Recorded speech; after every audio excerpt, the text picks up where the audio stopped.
Halo, selamat pagi. Halo, selamat pagi. Selamat pagi, Bu.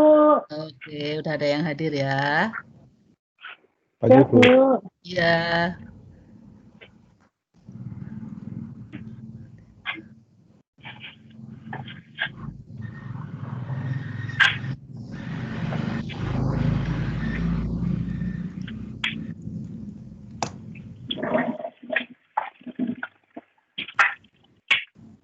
halo. Yang sudah datang Mbak Siti Khotijah, Mbak Nur Aisyah, Mbak Lita ya. Ya, Bu. Ya, sambil nunggu. Saya minggu kemarin kok nggak melihat ini ya, Siapa, Bu? Nur Yusmah sama Hari. Iya, itu memang kemarin nggak ada ya, berapa kali ya?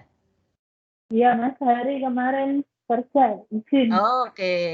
Terus sama satunya lagi selain Mas Ari, satu lagi Mbak Nur si Yahmah ya? Ya, Mas. Ya, Nur si ya Yahmah, itu dari, itu bukan Thailand mana ya, itu Hong Kong apa ya, Bu, kalau nggak salah. oh bukan di Taiwan ya, ya ya. Ah, Iya, dua itu Bu, yang apa nggak ada ya.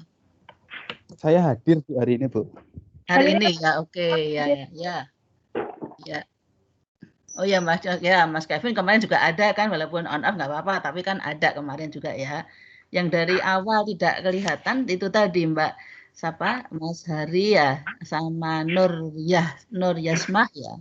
Nur Syamah apa ya? Iya, yang mungkin benar Hong Kong ya, Nur Iya. Syahmah, Nur Syahmah. Nah, ini aja apa namanya sambil kita menunggu yang lain yang sudah hadir, anu aja ya apa namanya. Saya tuh sebentar.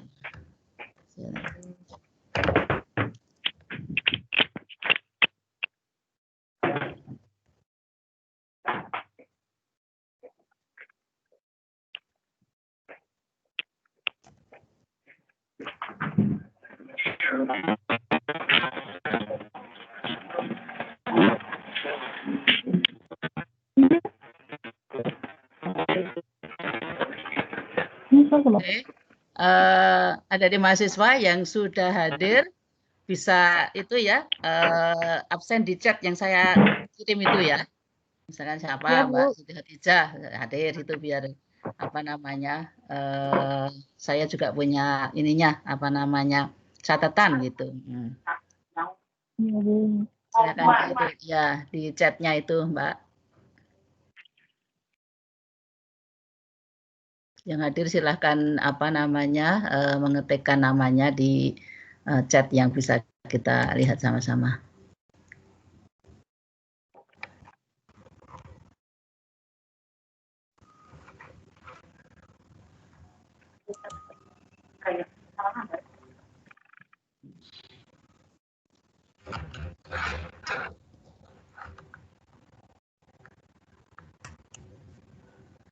Ini makannya, Mas.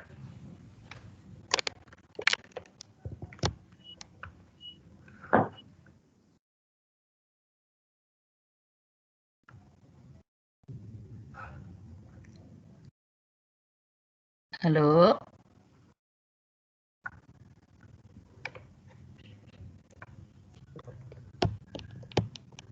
Sudah, Bu. Sudah, oke ya, baik. Baik, sambil apa kita langsung mulai saja menunggu teman-teman yang nanti menyusul tidak apa-apa karena kan apa tempat tinggalnya berbeda-beda atau mungkin karena pekerjaan ya. Jadi sambil nanti apa menunggu teman-teman yang hadir menyusul, kita mulai saja perkuliahan kita pada minggu siang hari ini ya. Oke. Oke, kita mulai saja ya. Assalamualaikum warahmatullahi wabarakatuh. Selamat pagi dan salam sejahtera bagi adik mahasiswa ya yang sembari bekerja masih menyempatkan kuliah. Itu suatu apa namanya suatu semangat yang luar biasa yang apa namanya harus dipertahankan terus dan saling menjaga di antara teman-teman yang satu grup ini supaya nanti tetap bisa mengikuti sampai akhir semester dan bisa lulus dengan tepat waktu ya. Baik, di antara teman-teman ini adakah yang masih belum mendapatkan modul? Atau sudah mendapatkan semua kira-kira? Modul pengantar ilmu komunikasi? Sudah?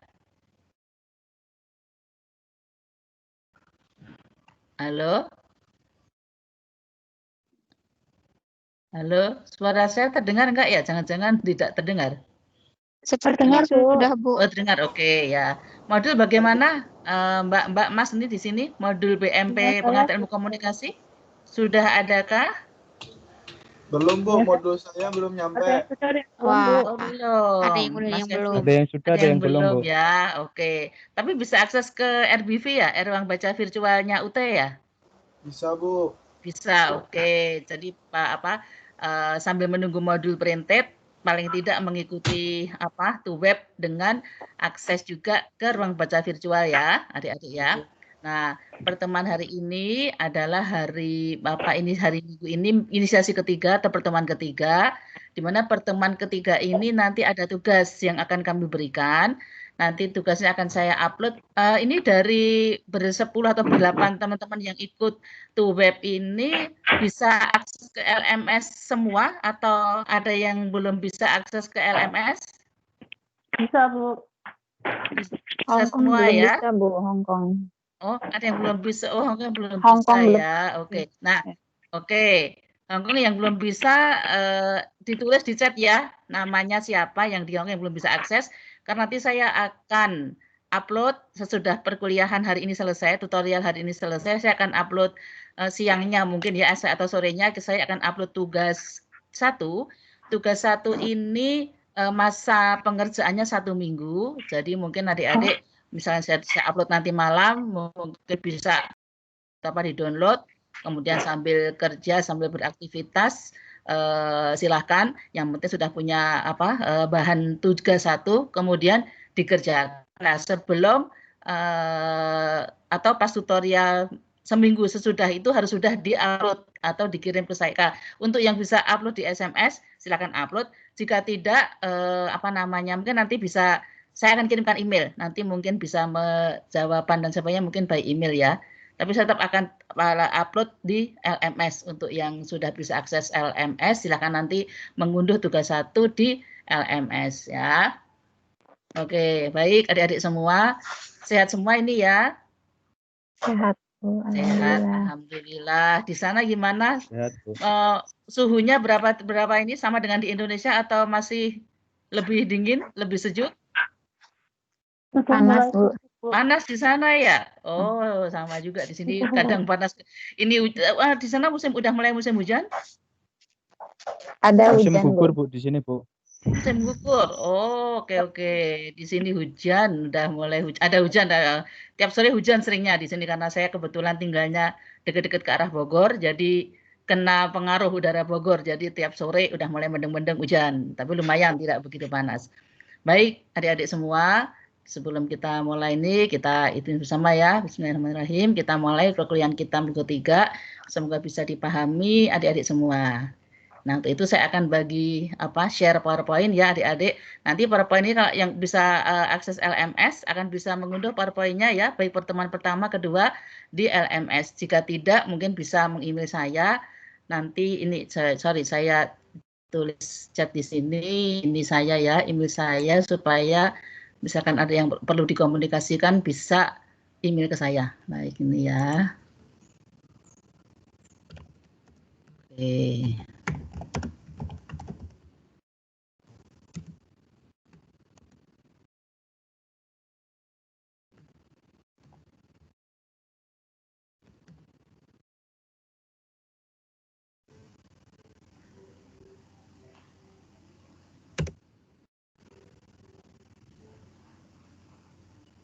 Nah, adik-adik itu email saya. Jika nanti yang tidak bisa mengakses LMS, silahkan menginformasikan ke email saya. Nanti tugas akan saya kirim by email. Tapi untuk yang bisa LMS, silahkan mendownload tugas 1 melalui LMS setelah pelaksanaan tutorial web minggu ketiga ini, sesi ketiga ini ya. Baik adik-adik, saya akan share PowerPoint-nya untuk pertemuan ketiga. Tunggu sebentar ya.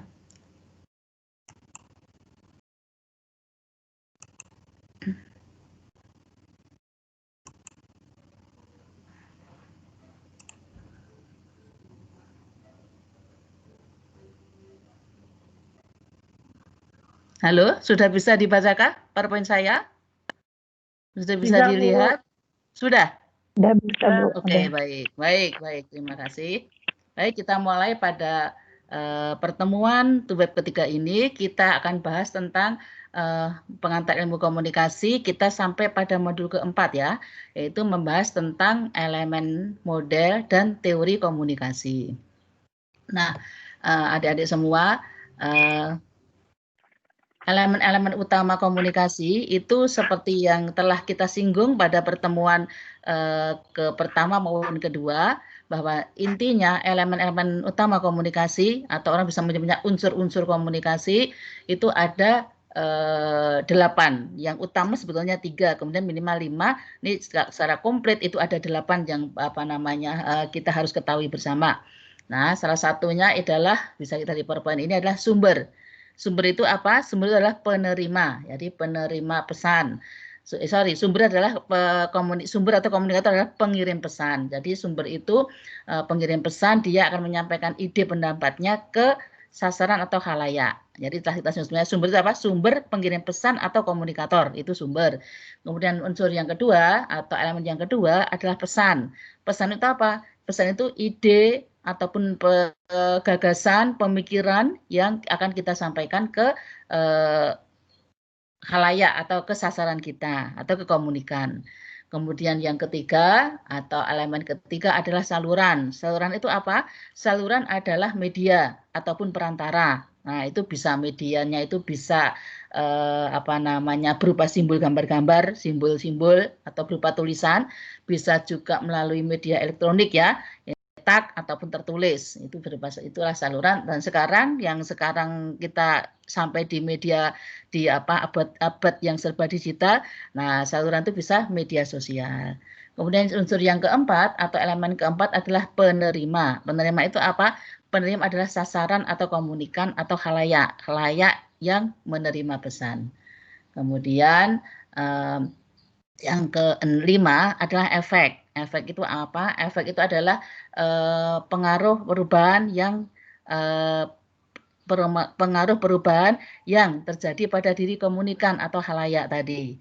Nah, efek itu tentunya kita berharap efek adalah efek yang diharapkan oleh komunikator atau sumber. Tentunya kegiatan ataupun aktivitas perilaku, perubahan sikap, pengetahuan perilaku yang positif atau lebih baik. Itu adalah efek.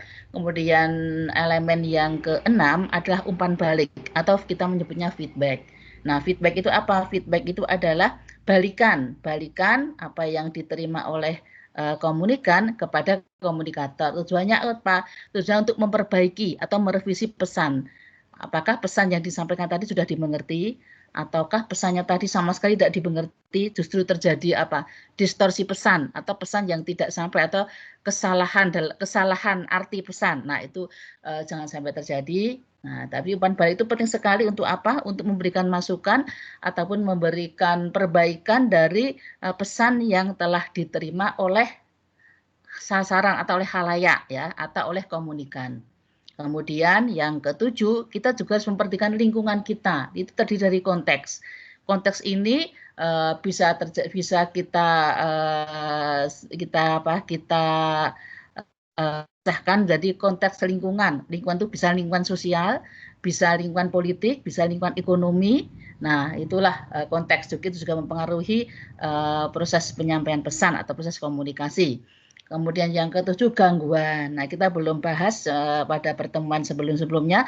Ternyata dalam proses komunikasi itu ada namanya gangguan. Gangguan itu apa? Gangguan itu intinya memang ada 2.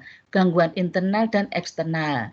Gangguan internal itu terjadi pada diri kita pribadi. Misalkan kita mendengarkan mendengarkan kuliah pagi hari ini, kita sharing informasi pagi ini, kondisi kita itu lagi sakit, lagi nggak nyaman, lagi lagi banyak pekerjaan dan tidak bisa konsentrasi. Nah, itu berarti gangguan terjadi pada diri kita sendiri. Jadi gangguan internal, sifatnya internal.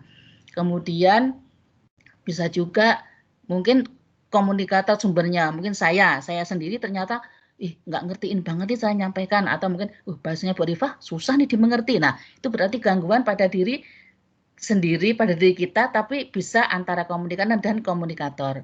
Nah, selain itu ada gangguan sifatnya eksternal atau lingkungan. Jadi ini hampir tumpang tindih dengan konteks tadi ya. Gangguan eksternal itu di luar diri kita. Misalkan apa? Misalkan pengaruh iklim, suhu. Jadi pas mendengarkan itu apa namanya kita kepanasan banget, itu akan mengganggu konsentrasi. Nah, panas misalkan panas sampai keringatan sampai kalau di Jawa betul jangan sampai keringatan banget gitu, gerah banget maksudnya, gerah banget gitu. Nah, itu juga mengganggu proses penerimaan komunikasi. Nah, itu jadi lingkungan suhu bisa mempengaruhi, gangguan eksternal bisa juga dari ini jaringan, seperti yang semester waktu pertemuan awal itu kan sempat jaringannya on off ya. Jadi belum menemukan tempat ataupun pojok sinyal yang tepat baik saya maupun adik-adik mahasiswa. Jadi terjadi tadi on off ininya apa namanya jaringannya. Jadi kadang dengar, kadang tidak. Nah, itu juga berarti terjadi gangguan. Nah, itu atau kita sebut noise. Noise itu mempengaruhi keefektifan komunikasi atau keberhasilan suatu komunikasi. Itu juga dipengaruhi jika ada banyak gangguan. Tentu komunikasi tidak akan berhasil atau tidak akan sesuai dengan yang diharapkan oleh komunikator. Nah, selain suhu, iklim, kemudian jaringan ya, bisa juga karena lingkungan. Jadi lingkungannya itu kita waktu menerima kuliah ini berisik sekali gitu. Ada suara-suara gaduh di lingkungan kita atau orang mungkin lagi anak-anak kecil main-main atau ada sekelompok orang ngobrol-ngobrol yang kenceng keras sehingga mengganggu kita. Nah, itu termasuk gangguan eksternal, lingkungan sosial kita menyebutnya seperti itu. Nah, jadi intinya ada berapa tadi Mbak? Berapa unsur utama komunikasi? Kita harus ada 8 sekarang. Kalau dulu kan minimal 3, kemudian 5, sekarang ada 8. Kita ulang lagi ya. Yang pertama sumber ya. Sumber atau komunikator, kemudian unsur yang kedua atau elemen kedua pesan, kemudian yang ketiga saluran atau media, kemudian elemen yang keempat itu penerima atau sasaran, kemudian kelima adalah efek, selanjutnya unsur atau elemen keenam umpan balik, kemudian ketujuh konteks, dan kedelapan gangguan. Jadi kedelapan itu adalah merupakan elemen-elemen utama dalam komunikasi. Dari 8 pertemuan ini ada yang mau ditanyakan atau mau didiskusikan? Kalau tidak, oke. Kalau tidak, kita lanjut ya. Oke. Nah, jadi elemen komunikasi. Halo, ya. Kalau feedback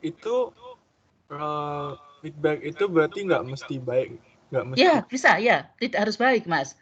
Feedback itu kan masukan ya, evaluasi karena pesan diterima. Jadi bisa feedback tadi itu negatif, bisa positif gitu. Kalau memang ternyata tadi ada gangguan banyak, jadi apa nih nggak dengar nih. Tadi menyampaikan beritanya informasinya tentang misalkan misalkan informasi tentang perkembangan COVID terakhir seperti ini. Nah, tapi dengan gimana sih ini sekarang? Pada kenyataannya waktu komunikator pesan itu menginformasikan COVID-nya itu angkanya sudah melandai gitu. Nah, tapi karena gangguan tadi, ada gangguan informasi tadi, gangguan noise tadi, waktu mendengarkan terlalu ramai dan sebagainya, atau mungkin komunikator menyampaikannya itu tidak jelas atau terlalu cepat. Jadi akhirnya apa tadi ya? Kurvanya hasilnya gimana nih, naik turun atau tetap. Nah, akhirnya kan itu akan menanyakan lagi ke si komunikator sumbernya. Jadi perkembangannya sekarang angkanya seperti apa. Nah, itu berarti kan memberikan feedback yang belum tentu positif ya, karena kan berarti kan tadi pesannya tidak sepenuhnya sampai, masih ragu kan. Oh ya, angkanya sekian jadi melandai. Oh, nah, tapi tadi feedbacknya negatif, tapi feedback negatif setelah direvisi, diperbaiki oleh komunikator, sehingga komunikator menyampaikan lagi ke khalayak sasaran, ini loh angkanya sekian jadi gini-gini. Nah, jadi jelas, jadi clear. Nah, jadi feedback itu tidak harus positif, bisa negatif. Nah, itu bisa memperbaiki pesan. Feedback positif misalkan begitu disampaikan langsung terdengar, langsung clear. Oh ya tahu, berarti ada yang sekarang angka misalkan tentang tema tentang COVID, oh berarti COVID sekarang melandai, angka indeks-indeksnya apa indeks kesembuhan, indeks yang ini oh mulai menurun. Nah, seperti itu. Jadi feedback tidak harus positif, Mas, bisa positif bisa negatif ya. Oke, baik pertanyaannya Mas Kevin. Oke. Kita lanjutkan. Jika ada yang tidak jelas betul langsung itu aja. Bu nanya tentang ini gitu ya, biar tidak ketinggalan momennya gitu. Baik, kita lanjutkan ke elemen-elemen komunikasi yang ini ya berikutnya ya. Jadi karena komunikasi itu ada suatu proses, jadi yang paling sederhana dalam kegiatan komunikasi itu dapat kita lihat pada berikut ya. Nah, jadi intinya ada 5 ya. Yang pertama ada sumber, kemudian ada pesan, kemudian ada saluran, kemudian ada efek, kemudian ada ada sumber, pesan, saluran, penerima, kemudian ada efek. Nah, efek tadi sebelum sampai ke efek, komunikator atau komunikan akan menyampaikan umpan balik ke komunikator atau sumber. Nah, setelah itu sampai dikembalikan lagi pesannya, karena itu proses ya. Jadi kan kayak siklus gitu, si komunikator akan memperbaiki pesannya. Nah, akhirnya si komunikan ataupun sasaran jadi tahu, oh seperti itu, dia bisa menentukan punya sikap. Nah, itulah terjadi efek atau komunikasi. Nah, semua proses dari proses komunikasi ini dipengaruhi oleh konteks dan lingkungan yang ada di sekitar diagram ini. Jadi ada gangguan, ada konteks.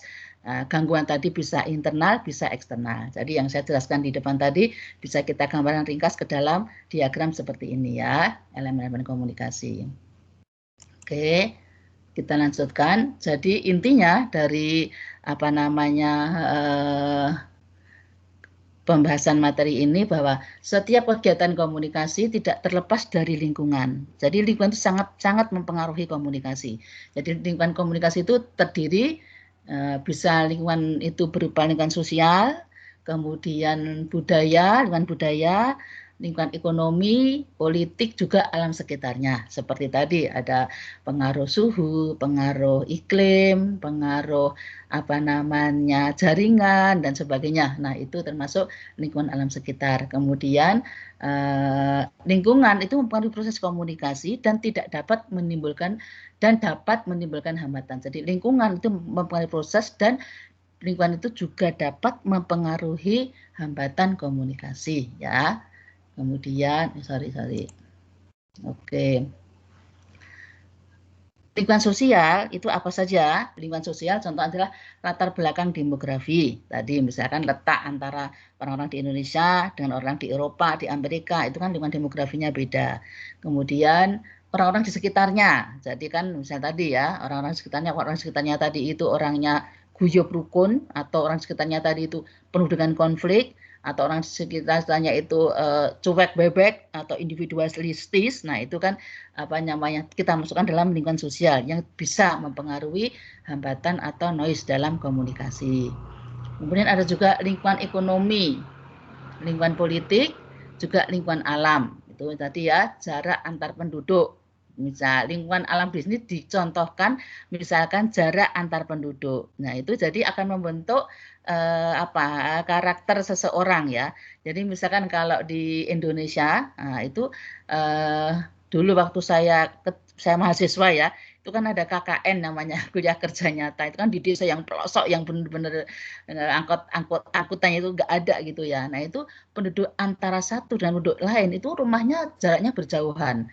Nah, sehingga jika berkomunikasi, kalau penduduk yang karena rumahnya satu dengan rumah yang itu berjauhan dan belum ada media sosial seperti sekarang, nah itu mereka mengandalkan suara. Nah, jadi ada suaranya. Jadi karena jaraknya berjauhan, kalau suaranya nggak keras, nggak kenceng, tidak bervolume besar, itu kan tidak bisa diterima dengan jelas. Itu maksudnya siapa. Jadi misalkan manggil gitu ya, untuk yang di daerah pedesaan yang jaraknya itu antar rumah jauh, itu manggil aja kelihatan itu manggilnya itu woi begitu, manggil kenceng gitu. Kalau nggak itu nggak akan terdengar karena saking jauhnya jarak, dan itu bisa menjadi kendala atau hambatan atau noise dalam berkomunikasi. Nah, berbeda dengan orang yang lingkungan di di kota, apalagi daerah yang kecil, gang sempit. Nah, itu tentu berbicaranya tidak akan kencang sekali karena berbicara sebentar aja udah tetangganya kiri kanannya bisa kedengaran semua gitu. Nah, itulah contoh ekstrim ya, lingkungan misalnya bisa lingkungan karena jarak berjauhan antar penduduk, bisa yang jauh itu biasanya karakter suaranya seperti apa. Sebaliknya jika penduduk tadi jaraknya berdekatan itu karakter ataupun volume, jadi suaranya itu juga akan berbeda dalam berbicara ataupun memanggil ya. Nah, itu tentang gangguan lingkungan ya. Nah, sebenarnya ada gangguan internal itu diri sendiri dan gangguan eksternal. Jadi gangguan itu ada dua, selain lingkungan kita juga ada gangguan internal dan gangguan eksternal. Dari internal itu diri sendiri yang ada pada diri kita, seperti kita kurang sehat dan sebagainya. Kemudian juga ada gangguan eksternal itu karena lingkungan ya. Tadi ada lingkungan sosial, ekonomi, politik, budaya dan sebagainya. Kemudian proses komunikasi itu dimulai saat seseorang atau sekelompok orang itu bertindak sebagai komunikator dan berhasil menyampaikan ide gagasan ya untuk dipahami supaya ada pemahaman bersama. Jadi intinya komunikasi itu apa? Ada pemahaman bersama. Nah, kalau terjadi pemahaman bersama itu komunikasinya akan efektif, tidak akan salah pengertian ya, tidak akan miskomunikasi. Itu jika ada pemahaman bersama. Nah, untuk itu tadi feedback sangat berguna sekali supaya ada pemahaman bersama. Jika tidak paham kan bisa tadi Mas Kevin sudah menyampaikan, mungkin dia akan menyampaikan feedback ke komunikator atau sumber. Nah, setelah maksudnya begini tidak, oh iya maksudnya oh salah. Nah, setelah ketemu salah dan betulnya, kemudian jika silahkan direvisi pesannya, nah kemudian dikirimkan lagi, jadilah terjadi tujuan kita berkomunikasi yaitu adanya kepahaman bersama ya. Jadi pesan itu dipahami bersama antara sumber dan antara penerima. Nah, kira-kira dari pembahasan hari ini ada yang mau ditanyakan lagi atau cukup jelas? Jika tidak ada pertanyaan kita lanjut ya, karena sudah jelas ya, cuma 6 elemen, kemudian ada lingkungan, ada gangguan. Nah, maksudnya itu aja dari apa yang kita jelaskan pertama yang lalu. Ada gangguan, ada lingkungan yang ada apa tambahan kita bahas pada siang ini. Selanjutnya nih kita lanjut ke tradisi yang membangun kerangka pengorganisasian berbagai konsep dalam teori komunikasi. Nah, kita sekarang membahas mengenai teori komunikasi ya. Tapi mungkin teori komunikasi yang dasar kan nanti di semester ketiga, kalau enggak kelima ya, nanti akan ada mata kuliah khusus tentang teori komunikasi. Nah, di situ akan dibahas tuntas teori komunikasi dari yang awal sekali komplit sampai teori komunikasi yang terbaru, yang teori yang terbaru sekarang, yang dimana sudah ada teori tentang media sosial. Kalau yang awalnya kan media sosial belum masuk ya. Nah, nanti akan dibahas di mata kuliah teori komunikasi secara lengkap. Ini pengenalan saja supaya adik-adik tahu teori komunikasi secara yang dasarnya ya.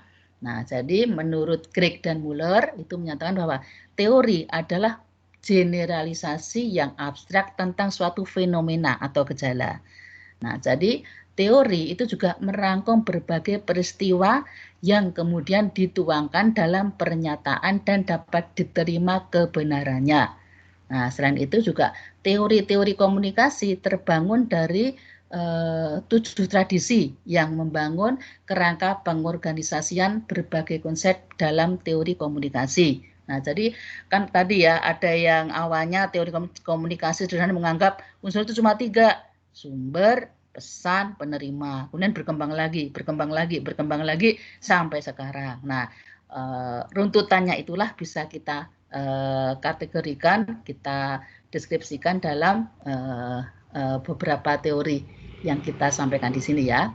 Yang pertama ada teori rhetorical tradition, kemudian ada teori the semiotic tradition, kemudian ada teori the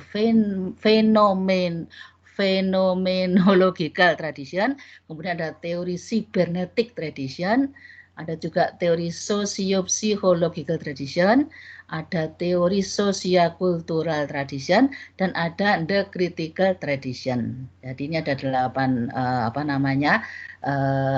kerangka pengorganisasian berbagai konsep dalam teori komunikasi. Nah, jadi ini akan saya jelaskan secara garis besar saja, nanti lebih detailnya bisa dibaca di modulnya masing-masing atau yang belum dapat modul bisa baca di ruang baca virtual ya. Jadi teori yang pertama yang mendasar adalah teori rhetorical tradition. Nah, jadi judulnya saja kan teori rhetorical tradition dari kata rhetorical atau retorik. Nah, itu adalah apa? Adalah tradisi berdasarkan dan bermula dari orator yang tampil secara praktis mempresentasikan sesuatu. Jadi teori retorika ini awalnya dari Yunani ya, dari Athena sana, yaitu pada dasarnya adalah teori bagaimana mempresentasikan. Jadi intinya nih di Indonesia, bahasa Indonesia ini seni berpidato. Nah, ini seperti itu. Jadi dia berpidato itu ada ide, gagasan. Nah, itulah balik ke teori yang utama komunikasi, ada ide gagasan disampaikan. Nah, dan dulu belum ada media. Jadi si komunikator atau sumber tadi mungkin tampil di podium ataupun di gelanggang rakyat atau di depan podium yang bukan resmi, yang mungkin podium sederhana gitu, atau tempat yang lebih tinggi dari masyarakat umum. Nah, dia akan berpidato di situ. Dia akan menyampaikan mungkin pengumuman informasi apa. Nah, itulah contoh komunikasi zaman dahulu kala, yaitu yang berdasarkan teori rhetorical tradition. Nah, di situ juga bisa wakil-wakil rakyat ataupun wakil-wakil kerajaan ya itu membicarakan atau menyampaikan pengumuman dari kerajaan. Nah, atau kalau lebih maju lagi mungkin pemilihan suatu dewan kota zaman dulu. Nah, itu juga disampaikan melalui rhetorical tradition. Jadi intinya ini tradisi terdasar yang ada pada ilmu komunikasi yang bermula dari orator yang tampil dan secara praktis mempresentasikan ide, gagasan. Ya, itu ya teori yang pertama. Kemudian teori berikutnya berkembang ada teori semiotic tradition. Itu apa? Teori semiotic tradition adalah teori tanda, semiotika. Semiotik itu tanda. Jadi tanda itu memproduksi makna dan penggunaannya sebagai cara menghindari kesalahpahaman. Jadi tradisi ini menekankan pada proses pemaknaan bersama. Nah, jadi ini menggunakan tanda, bagaimana supaya tanda itu bisa dimaknai bersama antara sumber dan penerima. Nah, itu dipelajari dikaji dalam teori semiotika. Ya, itu yang kedua. Kemudian yang ketiga ada namanya the phenomenological tradition. Susah amat nih panjang. Fenomenologi intinya itu. Jadi menempatkan persepsi dan interpretasi pengalaman yang subjektif sebagai hal yang penting, serta perlunya penekanan pada empati dan understanding sebagai inti proses komunikasi. Nah, jadi teori fenomenologi ini menekankan perlunya mutual understanding, keperluan bersama, perlunya ada empati dalam suatu proses komunikasi. Empati itu apa? Empati itu penting dalam proses komunikasi karena apa? Empati itu posisi seolah kita itu berada pada pihak khalayak atau berada pada pihak penerima. Itulah teori pengertian empati. Nah, itu dibahas akan secara detail rinci oleh teori fenomenologi ini. Jadi kalau fenomenologi itu menekankan pada empati dan understanding atau pengertian bersama. Ya, jadi masing-masing teori itu punya penekanan yang berbeda-beda, tapi prinsipnya sama, semuanya masih termasuk dalam elemen-elemen komunikasi. Kemudian teori yang keempat itu cybernetic tradition. Itu apa? Itu adalah teori yang menggambarkan feedback. Nah, di sini menekankan pada feedback, menggambarkan feedback yang memungkinkan proses informasi terjadi dalam diri manusia dan sistem komputer. Jadi teori sibernetik ini lebih ke arah pengembangan IT ya, berkaitan dengan informasi ya. Jadi di sini menekan feedback bahwa feedback itu memungkinkan proses informasi terjadi dalam diri manusia atau diri sistem di komputer. Nah, itu teori cybernetic tradition. Kemudian kita lanjutkan teori selanjutnya, yaitu teori mana tadi ya? Oke. Nah, selanjutnya ada socio-psychological tradition. Itu adalah teori atau tradisi berusaha untuk mencari hubungan sebab akibat yang diperlukan untuk memperbaiki keberhasilan atau kegagalan perubahan perilaku. Nah, misalnya menekankan kredibilitas sumber dan sebagainya. Jadi ini menekankan adanya pengaruh psikologikal, sosial, dan psikologi pada diri penerima maupun pengirim pesan. Jadi adanya pengaruh sosial dan psikologi pada diri komunikator dan diri komunikan. Itu yang perlu kita tekankan pada teori socio-psychological tradition. Kemudian teori yang berikutnya itu teori socio-cultural tradition. Cultural itu kan budaya ya. Jadi teori ini menekankan bahwa percakapan yang memproduksi dan memproduksi ulang kebudayaan, nah itu ditekankan pada teori ini. Jadi pentingnya penerusan nilai-nilai budaya kepada generasi berikutnya. Kemudian yang ke-8, the ethical tradition itu bersandar pada prinsip yang menempatkan komunikasi sebagai karakter manusia dalam berinteraksi adil dan menguntungkan. Nah, ini sekilas dari 8 teori. Nah, mungkin sebelum masuk ke sini, mungkin feedback lagi kita diskusi ke ini tadi ya, elemen utama. Ini karena berkaitan juga dengan elemen utama. Nah, mungkin saya akan minta contoh nih teman-teman ini ya. Nah, ini ya. Kita balik lagi ke slide keempat. Jadi ini ya, gangguan terutama tadi ya, setelah kita mengenal 5 unsur komponen elemen komunikasi, salah satunya tambahan ke elemen ke-7-8 adalah gangguan dan adanya lingkungan, adanya unsur gangguan dan unsur lingkungan pada proses komunikasi yang perlu kita perhatikan. Nah, gangguan internal tadi saya jelaskan berdiri sendiri. Nah, saya sekarang minta contoh nih, sekarang ini nih yang dihadapi teman-teman, coba gangguan internal apa yang selama ini pernah dialami sehingga pas mendengarkan suatu berita ataupun suatu pembicaraan ataupun suatu tayangan di televisi ataupun di media digital ya, itu nggak ngerti ini apa sih, udah baca tapi nggak ngerti. Nah, itu kan gangguan internal. Coba yang dialami selama ini gangguan internal yang pernah dialami seperti apa, mungkin kita sharing di sini ya. Sakit, Bu. Sakit berarti fokus. Oke, ini Mas siapa ini yang menjawab? Mas Kevin ya? Ya. Oke, sakit. Oke, sakit karena kondisi badan yang tidak nyaman ya. Ya. Jadi mengganggu proses komunikasi. Baik, yang lain yang bukan sakit, apalagi ini gangguan internal yang dialami sehari-hari ini. Lagi stres, Bu, banyak pikiran. Oh, lagi stres, aduh. Stres kenapa nih? Lagi galau ya? Nah, galau. Lagi galau. Stresnya karena apa nih? Stres karena pekerjaan atau karena putus sama doinya? Ya itu, Bu. Oh gitu, aduh ya betul, bisa betul. Ya itu, yang mana nih? Yang belakang atau yang kedua? Yang depan putus karena pekerjaan, stres karena pekerjaan atau stres karena diputus doinya atau lagi berantem, lagi nggak cocok nih, lagi mungsuhan nih sama doinya nih. Okay, LDR Bu dia mah. Kenapa? Oh, karena LDR ya? Nah, biasa itu ya, biasa, yang penting kan menjaga kepercayaan ya. Nanti mudah-mudahan baik-baikan lagi lah. Baik, benar. Jadi karena sakit itu kan sakit fisik ya, misalnya lagi demam, betul Mas Kevin. Oke. Kemudian tadi Mbak siapa tadi yang kedua? Yang stres tadi Mbak siapa tadi? Halo. Mbak siapa?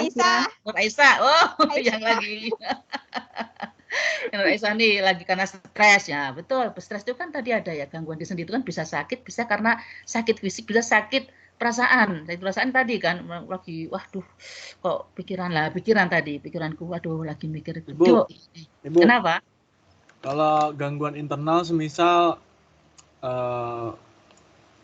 kayak gini, kayak dari awalnya udah nggak ngerti, jadi nanti pas proses komunikasinya dia malah nggak ngerti, itu termasuk gangguan internal nggak, Bu? Iya, Contoh iya, seperti dari awalnya. Berarti dari awal dia tidak bisa Ibu ini menerima. kan menjelaskan, Bu, Ya, kita kan sedang kelas, tapi dari saya, ini kan kita udah pertemuan ketiga nih, contoh ya, kan ya. Saya ya. dari pertemuan pertama saya udah nggak ngerti Nggak apa-apa. ngerti sama sekali ya. Iya, Nah, berarti gangguan ya. Terus ya, internal, Bu. lanjutkan. Ya, lanjutkan Mas, gimana maksudnya? Berarti kan itu gangguan internal, Bu, ya? Betul, ya. Betul sekali. Jadi kalau misalkan tadi betul sekali, itu pertemuan ketiga, nanya aja nggak bisa, belum pernah diskusi nanya atau sharing ke teman-teman, kemudian unsur komunikasi apa itu blank, nggak tahu apa itu komunikasi apa ya, gue kagak ngerti sama sekali nih. Nah, itu berarti gangguan internal. Karena apa? Dia tidak konsentrasi. Padahal ini sudah pertemuan ketiga.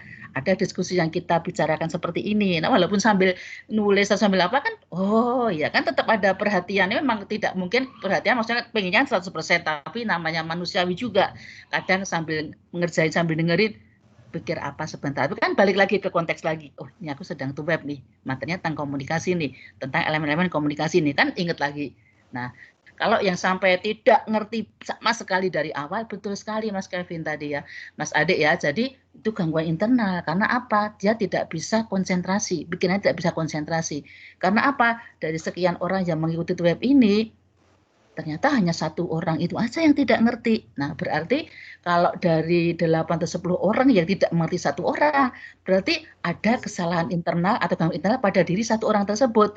Nah, kalau misalkan 8 orang tadi tidak mengerti semua, saya tanya diskusi kita coba, ini tidak ada yang nanya juga, tidak ada yang mau sharing. Nah, berarti saya yang salah. Saya berarti tidak bisa memberikan pemahaman ke adik-adik yang mengikuti web ini. Nah, jadi betul sekali itu termasuk gangguan internal. Karena apa? Dari pertama pertemuan sampai pertemuan ketiga tidak ngerti sama sekali komunikasi artinya apa, unsur-unsur komunikasi apa, teori komunikasi itu apa secara umum ya, tapi itu tidak ngerti sama sekali gangguan itu apa, sumber itu apa, itu tidak mengerti, itu berarti gangguan. Karena apa? Dari awal tidak bisa mengerti dan yang mayoritas teman-temannya bisa memahami. Nah, itu berarti apa?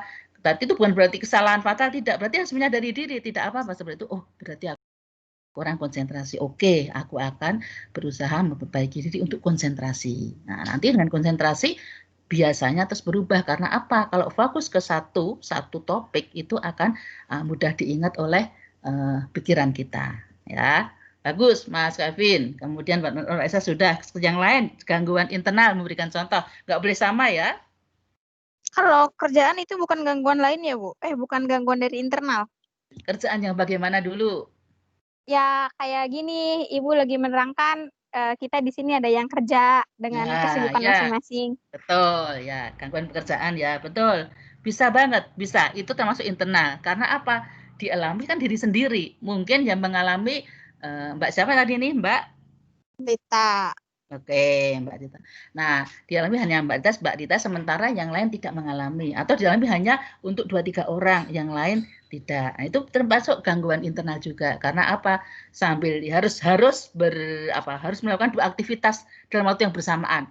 Nah, nggak apa-apa, tapi kan tetap bisa menjawab, tetap bisa mengikuti, walaupun tidak sempurna, tapi tetap mengikuti, tetap tahu, oh ya, intinya unsur komunikasi atau elemen komunikasi ini. Nah, itu nggak apa-apa, tapi memang ada gangguan, karena tadi harus mengerjakan 2 aktivitas di suatu waktu atau suatu term waktu ya, satu batasan waktu yang sama, tapi harus mengerjakan 2 aktivitas dan harus berbarengan. Nah, itu betul, itu termasuk gangguan. Betul, itu contohnya sudah. Oke, lanjutnya yang belum. Gangguan individu atau internal. Siapa yang belum? Yuk. Yang dialami sehari-hari saja. Kira-kira apa? Atau mungkin bukan hari ini, mungkin kemarin-kemarin atau sebulan yang lalu atau apa gitu. Pas mendengarkan TV atau pas mendengarkan berita atau pas bekerja, pas mendengarkan radio atau mendengarkan apa gitu. Aku nggak ngerti ya kok. Plus konteks sama yang didengerin gitu tentang informasi itu. Ayo, siapa yang mau memberikan ini sharingnya di sini? Gangguan internal. Kalau nggak ngerti internal, boleh eksternal. Oh, internal udah dijelasin semua itu sama. Boleh eksternal. Eksternal boleh. Coba gangguan eksternal contohnya apa? Ibu, Jaringan, misalkan Bu. Oke, itu silakan. Bu, Ya, Mbak. Jaringan internet. Ya, betul. Saluran ya, jadi ya. Betul. Iya, saluran internet. Betul. Jadi gangguan eksternal itu bisa benar jaringan internet. Ya betul sekali. Saya menyampaikan udah panjang lebar, terputus jaringannya. Kan jadi lost contact. Wah, jadi yang beberapa saat tadi apa tadi ya? Terakhir habis itu apa lagi ya? Lupa lagi gitu karena jaringannya internet terputus. Ya bagus, nih udah beda-beda semua nih dari yang 8 orang mengikuti ini. Oke, lanjutkan lagi nih. Yang belum silahkan. Boleh milih Ibu, gangguan internal boleh Ibu, ya. saya mau Silakan nanya. Mbak. Ya. Saya mau tanya, nih kalau kayak kita ya kan kerja di Taiwan, terus Ya, bahasa kita kan standar ya Bu, kadang ngerti, betul. kadang enggak. Lah terus pas baca berita itu kan bahasanya Mandarin semua. Terus kita Iya. tuh enggak dong, itu termasuk gangguan apa? Iya, betul. Ya, betul Mbak.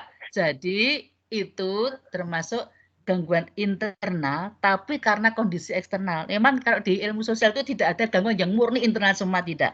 Tapi kalau konteks seperti itu memang internal dan eksternal. Internalnya karena apa? Tadi di sana Karena semua kita enggak bahasanya itu dong. bahasa Korea.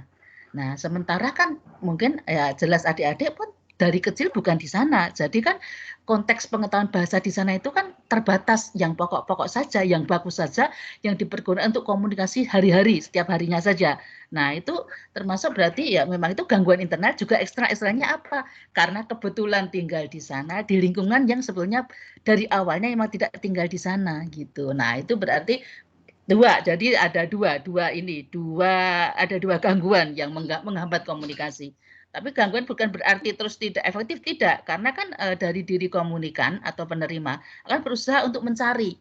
Ini maksudnya apa ya? Oh, googling nih tanya. Misalkan bahasanya nggak ngerti, dia googling. Nah, jadi ngerti. Nah, jadi akhirnya gangguan yang internal maupun eksternal pelan-pelan akan diminimalisir sehingga jadi tadi adanya persamaan bersama, pengertian bersama dari pesan yang disampaikan.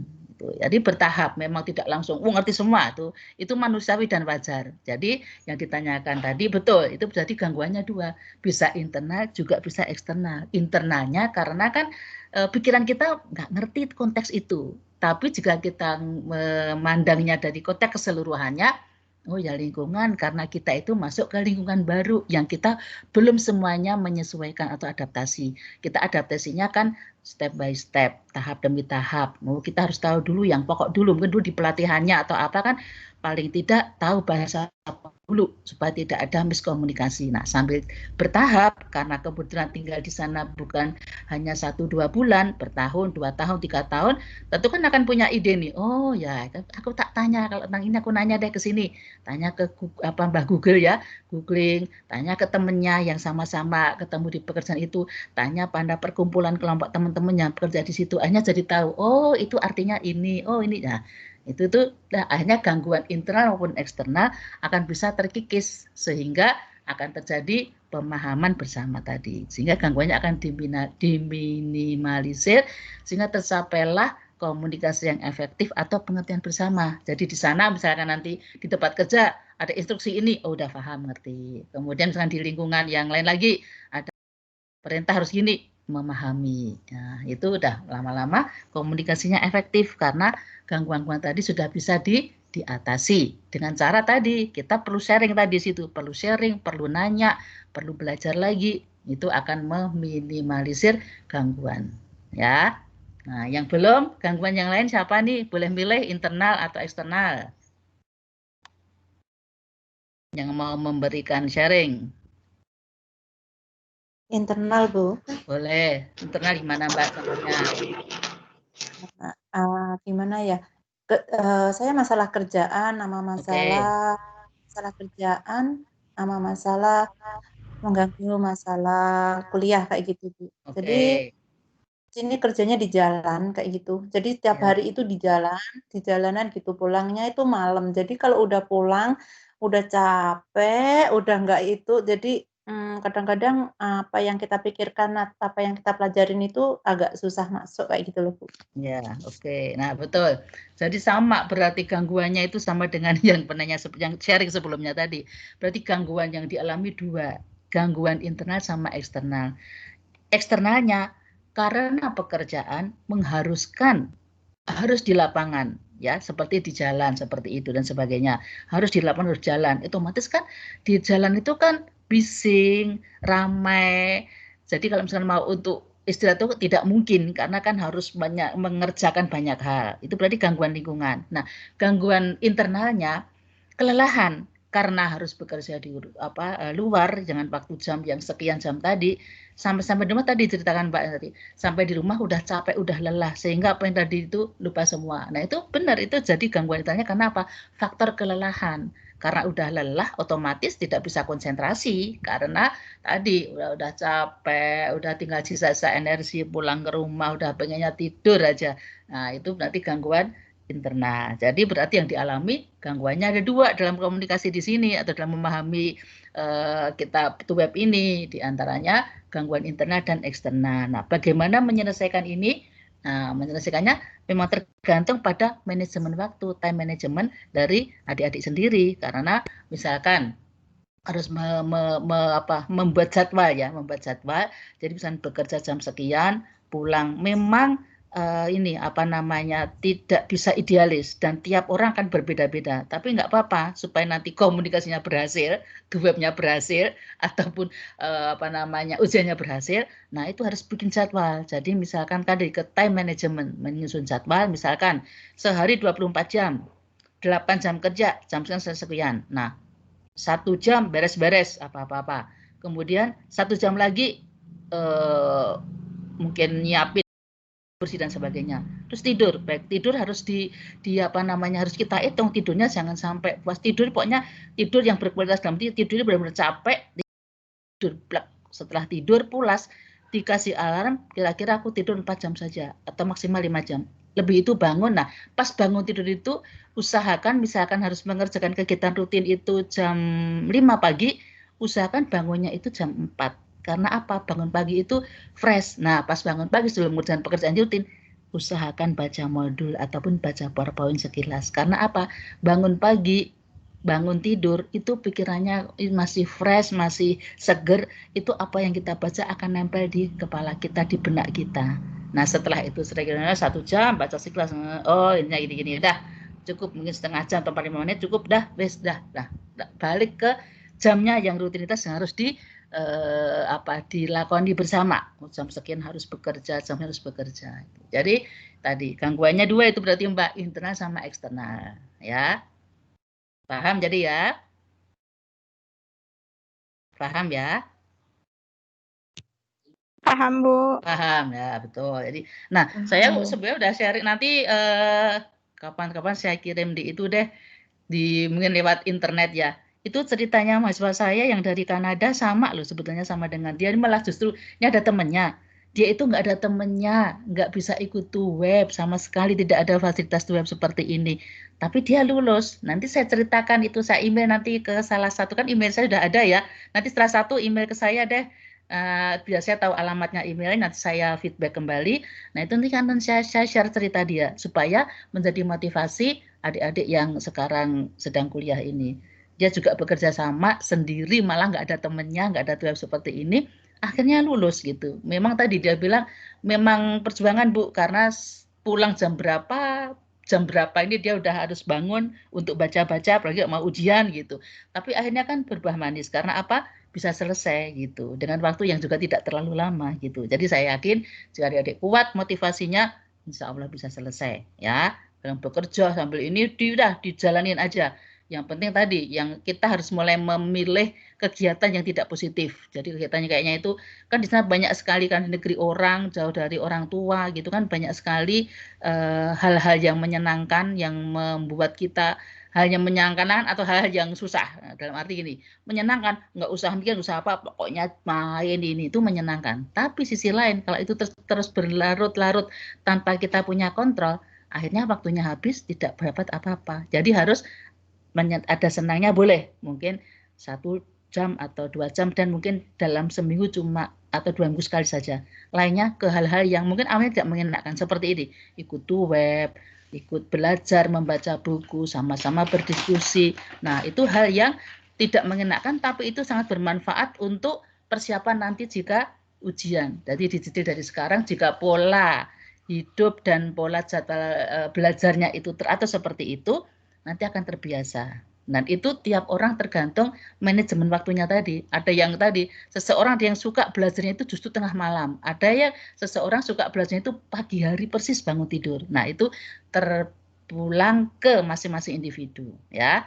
Jadi nanti saya kasih itu contoh, itu maksudnya itu kan contoh, saya bukan ngarang, saya bukan ini, itu benar-benar dia kirim WA ke saya karena dia suka, senang sekali kan selama ini kan konsultasi lewat WA, lewat email ke saya, dan akhirnya dia lulus, ya, namanya Mbak siapa dari Kanada, lulus dengan nilai yang bagus, dan dia sangat puas. Mungkin tahun depan, mungkin 2021 dia balik ke Indonesia, sudah selesai pekerjaannya, dia juga sudah selesai kuliahnya menjadi S1. Dia senang sekali. Nanti saya akan sharing ke teman-teman supaya jadi motivasi semua, ya. Kalau dengan susah-susah pun akhirnya kalau punya kemauan motivasi keras itu akan bisa menyelesaikan, ya. Oke, balik ke laptop ya ini ya. Jadi ya gangguan tadi udah, siapa yang belum sharing ya? Gangguan internal, ada yang belum sharing di sini? Contoh gangguan internal atau eksternal boleh, atau kombinasi internal eksternal silahkan. Neni Bu, Neni Oke, Suryani. ya semua harus sharing biar saya tahu ya, karena kan masing-masing punya pengalaman beda-beda. Silakan Mbak Neni. Situasi yang tidak mendukung Bu. Oke, misalkan bisa dijelaskan. Kita sibuk, kita pengen kerja, pengen kuliah, tapi kadang majikan nggak ngasih libur, nggak ngasih banyak kesibukan gitu Bu. Ya. Ya, betul. Nah, itu memang jadi gangguan internal dan eksternal ya.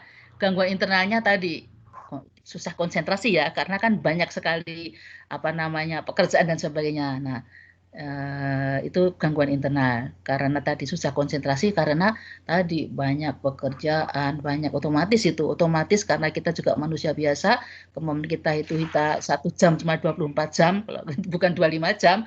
Jadi otomatis kalau pekerjaan ataupun jenis pekerjaannya banyak, otomatis akan mengganggu konsentrasi kita, ya. Itu jelas, itu berarti gangguan internal.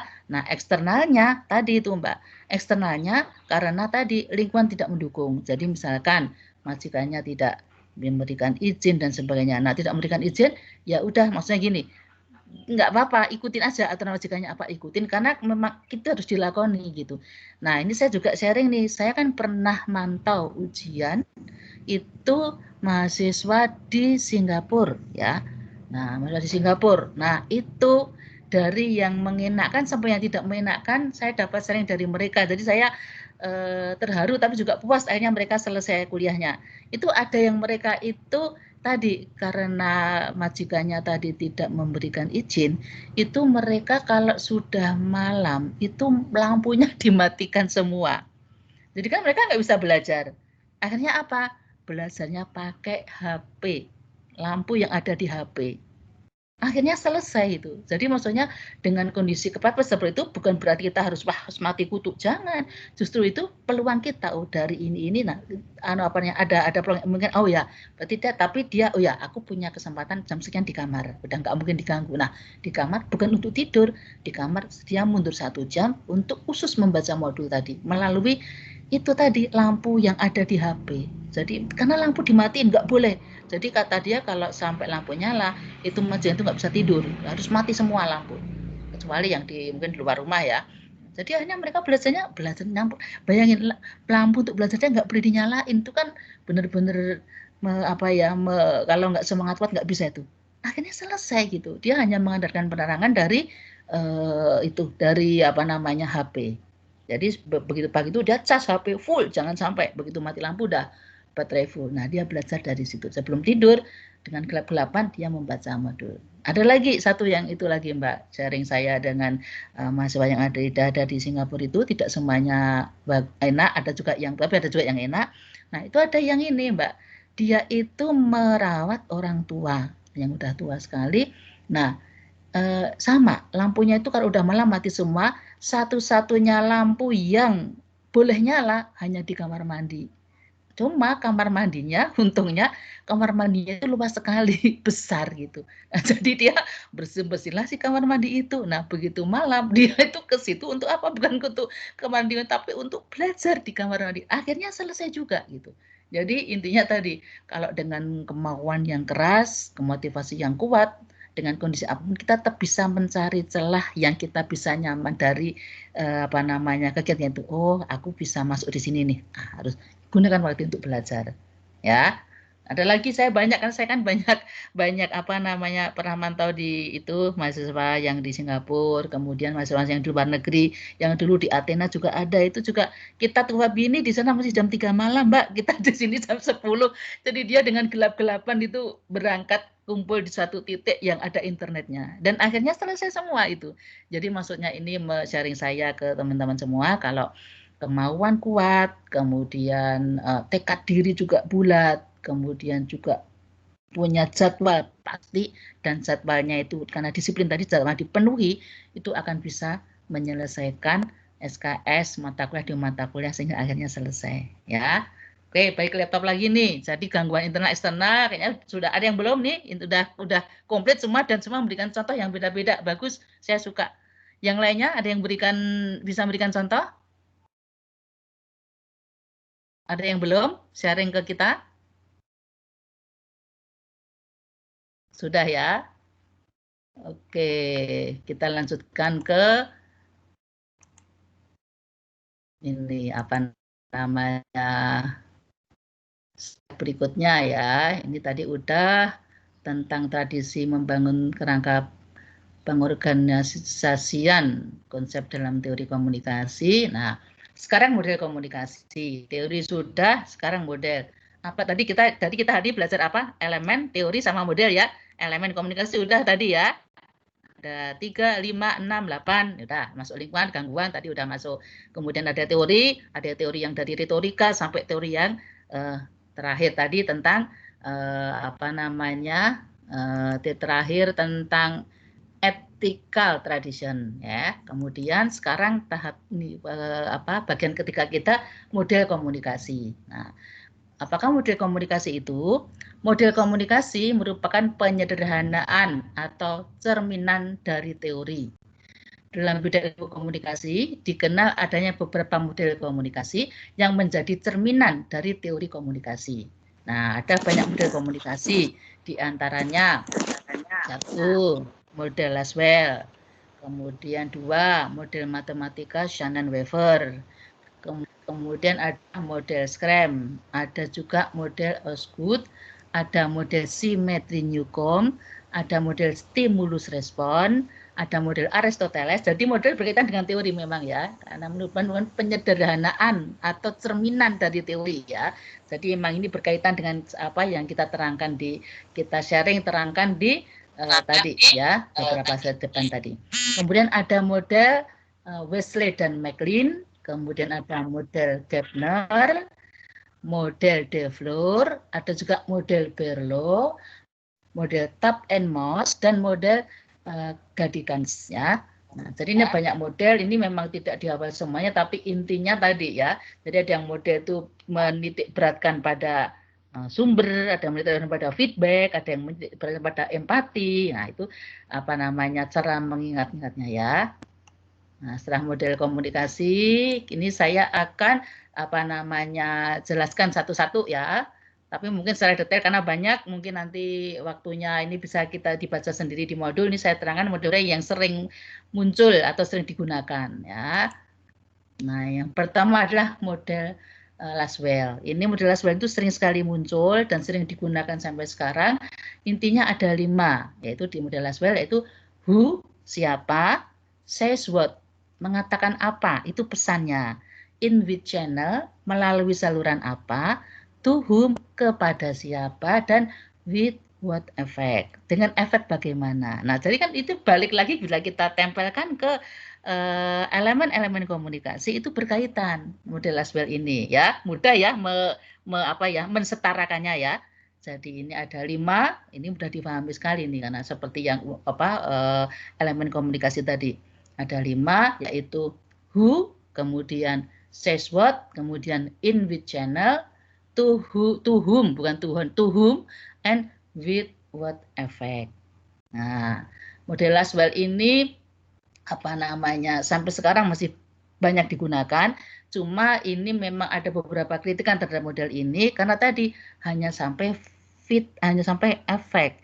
Feedback tidak dibahas, kemudian lingkungan tidak dibahas, gangguan juga belum dibahas di sini. Jadi model tadi memang berkembang dari model yang paling dasar, kemudian berkembanglah teori itu menjadi berkembang sampai teori yang terakhir itu lengkap sekali, itu tentang teori media sosial. Itu juga ada banyak teori, kemudian ada lagi merevisi dan sebagainya. Jadi memang teori itu sifatnya dinamis dan siap untuk ditambahin masukan, diberi masukan karena supaya komplit bisa membaca suatu gejala atau bisa merefleksikan suatu gejala sosial di bidang ilmu komunikasi.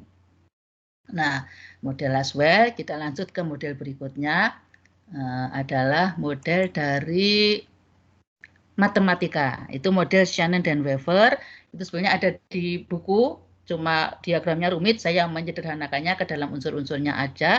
Kalau model Shannon dan Weaver itu menekankan pada information source atau muatan message. Jadi informasi, kemuatan ini karena dari model matematika ini lebih ditekankan pada information source. Jadi sumber-sumber informasi. Kemudian transmitter itu ada sinyal. Nah, itu kan juga istilah di matematika ya, ataupun di pelistrikan ya. Itu ilmu pelistrikan lah, itu ada transmitter, itu berarti ada sinyal. Kemudian ada receiver. Receiver itu apa? Penerima. Kalau kita pakai model yang itu to whom, kepada siapa, atau sasaran, itu receiver itu penerima. Destination, kita sering dengar kan, destinasi tujuan wisata. Nah, destinasi itu apa? Tujuan dari suatu information tadi, sumber informasi tadi ditransmisikan. Nah, itu ada unsur keempatnya destinasi. Kemudian noise source di sini dibahas nih di modelnya Shannon and Weaver, ada noise source atau gangguan, sumber gangguan. Nah, tadi teman-teman udah sharing kan, sumber gangguannya saya ini Bu, majikannya kerjaannya banyak banget dan nggak mau tahu, itu sebagainya. Nah, itu tuh dibahas di sini. Gangguan. Tadi teman-teman tadi, oh ternyata saya dalam belajar ilmu komunikasi atau mendengarkan web atau mengikuti web, oh saya ada gangguannya dua nih, noise-nya dua. Apa itu? Noise internal sama eksternal. Eksternalnya si bos nih nggak mau tahu, si bosnya ngasih kerjaan banyak banget, harus selesai, harus ini dan sebagainya. Atau mungkin yang Mbak siapa tadi yang harus di jalanan kerjaan saya Bu, jadi kerjaan di jalan kan berarti kan tidak tidak bisa hening tenang gitu kan, ada banyak lalu lintas, banyak keramaian, mungkin mobile dari satu tempat ke tempat yang lain. Nah, itu kan memerlukan pindah tempat, mungkin ganti naik mobil ataupun mungkin menjadi ganti naik MRT dan sebagainya. Nah, itu dibahas di sini. Jadi yang di modelnya Shannon Weaver ada unsur noise. Kalau di modelnya Laswell tadi dia belum memasukkan unsur noise, tapi di sini karena dia berangkat dari model matematika atau model tentang ilmu pelistrikan, itu dia menyebutkan ada information source, sumber informasi, kemudian transmitter, sinyal ditransmisikan kepada sumber informasi, ditransmisikan karena ada sinyal ke receiver, penerima komunikan tadi. Nah, dengan harapan apa? Ada destinasinya, ada tujuannya. Nah, selama proses itu berlangsung, tidak lepas adanya noise, sumber gangguan. Adanya noise atau gangguan. Ada noise source, ada sumber gangguan. Nah, sumber gangguan tadi ya, balik lagi ke elemen komunikasi, ada internal, ada eksternal. Jadi teman-teman bisa menginterpret atau membayangkan dirinya masing-masing. Oh, saya gangguannya internal saja. Saya sih kalau pekerjaan beres, tapi ini nih nggak fokus karena capek, tapi kerjaan beres. Nah, berarti gangguannya internal saja. Karena apa? Capek. Tapi secara pekerjaan tidak masalah. Maksudnya pekerjaan mungkin teratur. Per jam sekian, pulang juga masih cukup waktu untuk istirahat, untuk berbenah-benah, kemudian mau tidur, sambil mau tidur baca-baca lagi. Nah, sempat. Nah, itu berarti gangguannya hanya cuma pas mau baca-baca, ngantuk banget. Nah, berarti internal. Karena capek, ngantuk. Jadi bisa tadi internal karena pikiran, karena kecapean, karena kelelahan. Nah, itu termasuk gangguan noise internal ya. Jadi modelnya bisa ini ya, macam-macam ya. Dan model tadi berkembang dan tiap ahli punya pandangan yang berbeda. Memang nggak masalah karena memang namanya gejala sosial itu bisa dilihat dari perspektif atau sudut pandang yang berbeda-beda. Oke. Kita lanjutkan ke slide berikutnya, model dari SRAM. SRAM atau SRAM itu menyatakan model komunikasi itu intinya sama ada 5, tapi istilah yang beda. Source. Nah, kalau di situ itu di modelnya yang Laswell kan who. Nah, di sini source. Source itu sumber. Sumbernya siapa atau komunikator. Kalau di modelnya yang Aristoteles dasar itu komunikator ya. Jadi ada source ataupun ada sumber, kemudian ada encoder. Encoder itu apa? Encode. Jadi mengubah ide yang disampaikan tadi ke dalam suatu sinyal atau suatu lambang yang bisa dimengerti oleh sasaran kita ya. Kemudian ada sinyal. Nah, jadi ini mirip dengan model dari Shannon Weaver tadi. Ada sinyal itu berarti memang ada salurannya ada. Kemudian decoder. Jadi, si receiver atau penerima tadi akan mendekod tadi mengunduh pesan yang disampaikan tadi bisa dimengerti nggak ya sama dia. Oh itu maksudnya gini. Nah itu mendekod namanya decoder ya. Ada decodernya itu adalah pada diri si komunikan atau sasaran. Kemudian ada destinasi atau tujuan atau efek. Ya. Jadi kalau di SRAM ini dia mengkonsepkan modelnya itu ke dalam 5 unsur, yaitu adanya source, ada encoder, ada sinyal, ada decoder, dan ada destinasi atau destination ya. Oke. Kemudian kita lanjutkan pada model yang berikutnya, itu model Aristoteles atau model retorika. Sudah disebutkan di slide sebelumnya. Model Aristoteles itu intinya ada 3 sebetulnya. Ada sumber, ada pesan, ada penerima. Nah, tapi di model Aristoteles, terusnya model tentang retorika itu ada istilahnya karena dia dari Yunani, ada 3 unsur utama yaitu ethos, logos, dan pathos. Itu bahasa Latin ya. Ethos di sini adalah apa? Ethos. Kita sering mendengarkan ethos kerja. Itu apa? Kredibilitas. Jadi ethos itu kredibilitas pembicara. Nah, kita tahu dalam suatu proses komunikasi itu sangat dipengaruhi oleh kredibilitas pembicara. Nah, jadi misalkan kita mendengarkan atau mencari berita atau mendengar berita atau mendengar informasi tentang COVID-19. Nah, tentunya kredibilitasnya pembicara adalah pembicara yang punya latar belakang informasi pengetahuan tentang COVID-19. Apa itu? Siapa itu mereka? Mereka adalah para tenaga kesehatan. Nah, tenaga kesehatan di sini bisa para perawat, bisa para administrasi di rumah sakit, bisa dokter-dokternya, nah bisa tenaga laborannya yang ada di situ. Nah, itu adalah kredibilitas pembicara. Nah, tentu kalau misalkan kita bicara tentang COVID, kita akan mendengarkan misalkan yang berbicara atau komunikator di situ itu misalkan ahli politik kita siapa ya, misalnya yang berbicara itu tentang ini anggota DPR. Nah, yang satunya dokter. Tentu kita akan membela dan lebih percaya, lebih trust pada yang dokter. Karena apa? Itu memang bidang dia. Kredibilitas dia di situ. Karena apa? Dia memang belajar mengetahui berbagai hal tentang COVID-19. Nah, tentu kalau misalkan kita itu untuk COVID. Misalkan kita berbicara tentang pilkada. Nah, itu kredibilitasnya yang kita percaya tentu orang-orang yang memang sudah berkecimpung di bidang politik, misalkan anggota DPR lah, dulu mantan anggota DPR, ataupun mungkin Pak Lurah atau Pak Camat. Nah itu kita, oh iya memang dia ngerti politik karena dia dulu dipilih, proses perjuangan dia sampai dia kepilih seperti itu. Nah itu karena kredibilitasnya, kita lihat kredibilitasnya, itu namanya ethos ya. Kemudian logos atau logika. Logika itu argumen dalam pembicaraan tersebut. Nah, dalam menyampaikan suatu pesan itu tentu kan ada intinya. Jadi dalam satu pidato intinya itu minimal itu ada tiga unsur. Itu apa? Harus ada pembuka, ada inti pembicaraan atau tema, kemudian ada penutup atau closing. Nah, logika dalam menyusun itu dengan berbagai variasi dan pengembangannya, nah itu penting sekali diketahui gitu. Sekarang misalkan orang, kita sering nggak dapat itu juga ya, apa namanya video-video yang nggak jelas tuh ya, yang orang ngomong-ngomong itu misalkan ngomong tentang apa ya, yang dipeleset-peleset sampai nggak ngerti ini, itu undang-undang apa yang kemarin itu Cipta Kerja itu ya, itu undang-undang itu sampai itu apa dipeleset-peleset sampai nggak ngerti. Nah itu karena apa?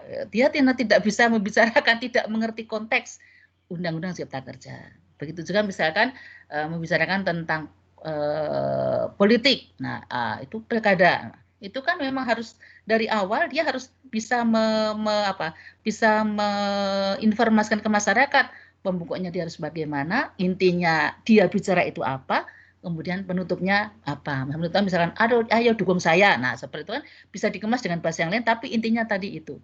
Logos itu logika, argumen, jadi inti dalam pembicaraan atau dalam pidato suatu tema, konsep ke masyarakat umum, ada minimal ada 3 tadi. Ada pembukaan, ada inti, kemudian ada penutupnya. Kemudian ada namanya patos. Patos itu emosi khalayak yang direkayasa. Jadi kita bisa lihat ini sangat banyak kita coba sekarang ini. Emosi khalayak yang direkayasa. Bayangin jika mendengarkan pidato, yang pidato itu tanpa ekspresi. Tekanan suaranya tanpa tekanan, jadi datar aja. Nah, jadi saudara-saudara yang dimaksud di sini adalah saya, tujuannya adalah, nah itu kan pidato atau ngomong itu atau ngedumel atau apa itu, nah itu sangat mempengaruhi emosi khalayak. Nah tapi kalau jika si yang komunikator ataupun sumber pidato atau komunikatornya atau sumbernya itu dia itu berbicara dengan semangat menggelegar, kemudian dengan ekspresi jiwa, ekspresi mimik jiwa yang penuh semangat dan artikulasinya jelas, itu akan sangat menggugah emosi khalayak. Jadi khalayak akan sangat senang, akan sangat terpana ya dengan gaya pidato atau gaya argumen yang dia sampaikan di pidato tersebut. Nah, itu tentang model dari Aristoteles. Nah, ini banyak model supaya tidak lupa. Nah, mungkin nih sekarang dibalik nih adik-adik, ini ada 1, 2, 3, 4, 5. Nah, ini sekarang menerangkan nih adik-adik modelnya yang disukai apa, contohnya apa misalkan.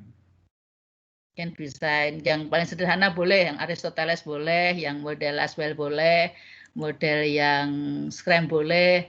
Kira-kira mau model yang apa, bisa disampaikan dengan bahasa masing-masing, biar kita bisa sama-sama mengingat. Kalau saya yang menyampaikan terus kan nanti bosan ya. Nah, sekarang ini adik-adik nih giliran menyampaikan, sharing ke kita model misalkan menyampaikan suatu kegiatan, boleh penyuluhan tentang apa gitu, atau mungkin tentang pemasaran suatu produk barang itu boleh juga.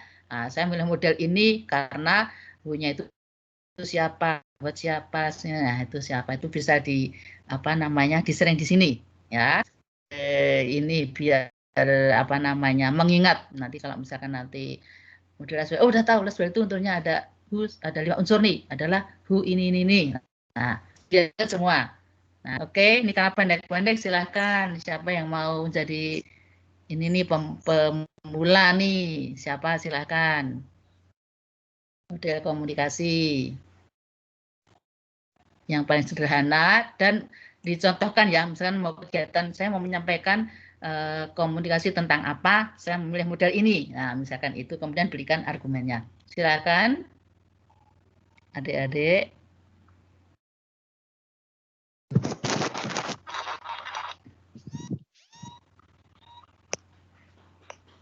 Ya, silakan yang mau mulai dulu. Nggak usah boleh model yang sederhana juga boleh, model yang mana boleh, silahkan. Salah nggak apa-apa. Tentukan dulu topik. Oke, siapa ini Mas? Siapa? Halo? Salah nggak apa-apa. Mas Ade. Silakan siapa dulu, sebutkan namanya. Jadi biar ini ya. Nama Siti Khadijah, Bu. Ya, oke. Siapa? Siti Khadijah. Oke, Mbak Siti Khadijah mau menyampaikan tentang kira-kira tentang komunikasi tentang apa, kemudian memilih model apa? Model komunikasi Aristoteles. Oke, silakan tentang apa namanya komunikasinya tentang apa. Jadi komunikasi tentang boleh memasarkan suatu produk, boleh menyampaikan apa penyuluhan kepada teman-teman di desanya atau mungkin teman-teman RW PKK. Silakan, Mbak. Jadi menggambarkan atau menjelaskan proses public speaking. Oke. Terus diterima secara luas di antara model komunikasi lainnya. Jadi seperti pada pembicara speaker, bicara speech, yaitu memiliki 5 elemen: speaker, speech, occasion, audience, dan efek. Bener nggak, Bu?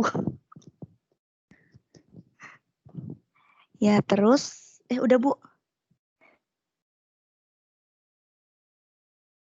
Halo, Ibu. Mati apa ya? Enggak deh.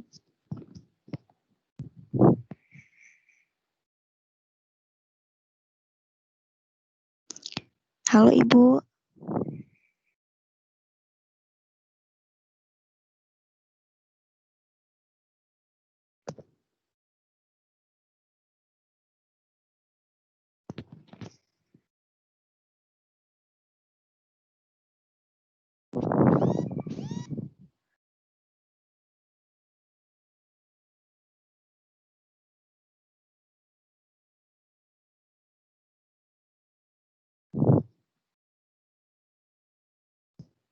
Model komunikasi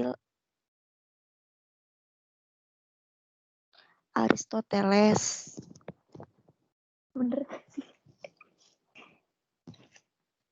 Kok nggak ada suaranya?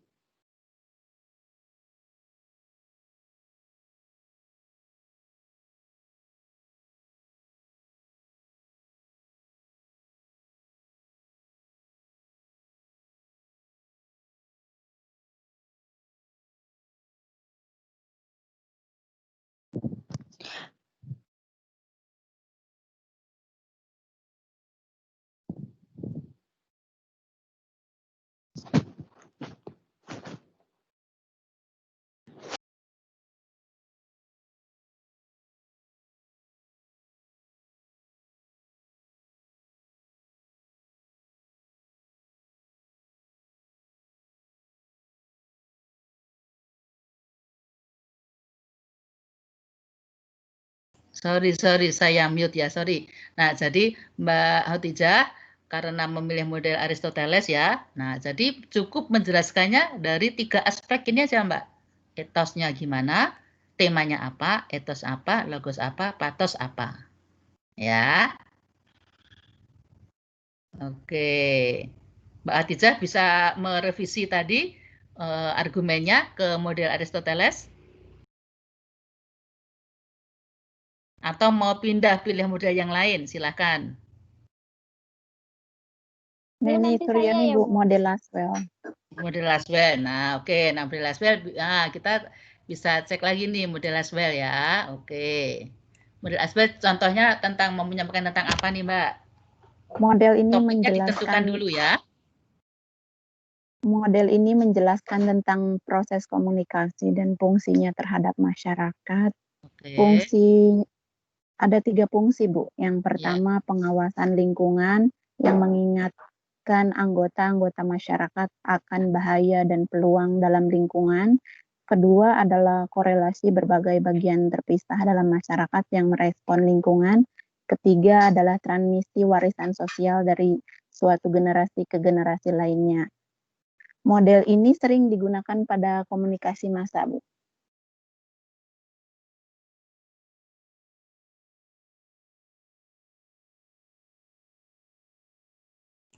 Ada yang mau ditambahkan, Mbak Khadijah? Ini Neni, Bu. Ini Neni. Oh, Neni. Oh, sorry. Oh, Mbak Neni ya. Mbak Ya. Mbak Neni yang model Laswell tadi ya? Ya. Oke, nah Mbak Neni, saya ituin jawabannya ya, saya tambahkan ya. Jadi modal Laswell itu kan intinya itu kan hanya 5 who. Nah, jadi Mbak Neni itu dulu menentukan topiknya, misalkan Bu, saya mau menyampaikan pidato tentang atau menyampaikan informasi tentang apa namanya menyampaikan informasi tentang penyuluhan ini penyuluhan itu merokok sangat berbahaya. Nah, itu Mbak tarik ke model Laswell aja, kan ada 5 unsur nih. Ya, ada 5 unsur, ada who, says what, in which channel, to whom, with what effect. Jadi penyuluhan rokok who-nya Bu, di sini who-nya itu siapa? Jadi who-nya itu adalah komunikator. Komunikator saya Bu, saya kan yang akan menyampaikan penyuluhan tentang rokok tadi, penyuluhan bahayanya merokok. Atau kemudian says what. Nah, di sini pesan yang disampaikan adalah bahaya merokok. Who-nya saya. Says-nya bahaya merokok. In which channel, melalui saluran apa? Saya langsung saja Bu, karena saya datang di perkumpulan Karang Taruna. Nah, saya langsung salurannya langsung melalui tatap muka. Tadi salurnya bukan media tapi langsung. Salurannya lewat udara karena kan langsung ngomong di situ. Kemudian to whom, nah khalayanya adalah itu tadi, khalayanya adalah teman-teman ataupun tetangga-tetangga yang tinggal di lingkungan saya yang belum tahu selama ini tentang bahayanya merokok. Kemudian with what effect, efeknya bagaimana? Nah, ternyata dari setelah saya melakukan penyuluhan itu ada yang jadi tahu, oh bahaya, ada yang cuek bebek aja, mau itu kan itu badan gue sendiri. Nah, ada yang oh saya sekarang berjanji akan mengurangi rokok saya karena ternyata bahaya bukan sekarang tapi nanti mungkin 10-5 tahun ke depan. Nah, jadi menguraikannya balik ke 5 poin tadi. Jika mau memilih teori Laswell harus dijelaskan who-nya siapa, says what-nya apa, in which channel-nya itu apa, melalui saluran apa, kemudian to whom itu kepada siapa, dengan efek yang seperti apa, ya. Jadi pokoknya balik lagi ke unsur-unsur di model tadi. Kalau memilih model Laswell ya harus menjelaskan who siapa, says what siapa, in which channel siapa, to whom siapa, with what effect siapa, ya. Mbak Nani jadi paham ya? Iya, paham, Bu. Ya, paham ya. Oke, mau direvisi lagi? Mau itu lagi contohnya misalkan dicontohkan dalam suatu penyuluhan tentang sesuatu atau tema apa? Supaya bisa mengidentifikasi tadi ibunya siapa gitu. Penyuluhan narkoba gitu. Oke, ya bagus. Ya, bagus, boleh. Nah, itu ditarik kalau penyuluhan narkoba, saya menggunakan model Laswell. Nah, coba uraikan who-nya siapa sampai in which channel, Mbak Neni. Bagus tuh penyuluhan narkoba ya. Coba who-nya siapa sampaikan Mbak Neni. Who-nya Punya Mbak Neni sendiri bisa saja, saya sendiri karena saya akan telah mempelajari itu kalau narkoba itu bahaya, saya sudah browsing ini boleh, punya. Oke, punya. Terus lanjutkan. Terus mengatakan tentang bahaya narkoba apa betul. Nah, itu diuraikan tentang apa nih, Mbak? Bahayanya? Iya. Bahayanya. Ya, betul, diuraikan dengan rinci bahayanya ya. Oke, kemudian mengatakan kepada siapa, kepada ada pengaruh apa buat masa depan, betul, buat bagus. generasi penerus. Betul. Bagus ya, betul. Nanti diuraikan lagi dalam satu itu ya, uraian paragraf saya buat. Kemudian lanjut. Ada pengaruh apa buat bisa merusak masa depan. Nah, iya komplit itu bagus ya. Kemudian unsur ketiga, elemen ketiga. Itu Oke, udah, who-nya udah terjawab.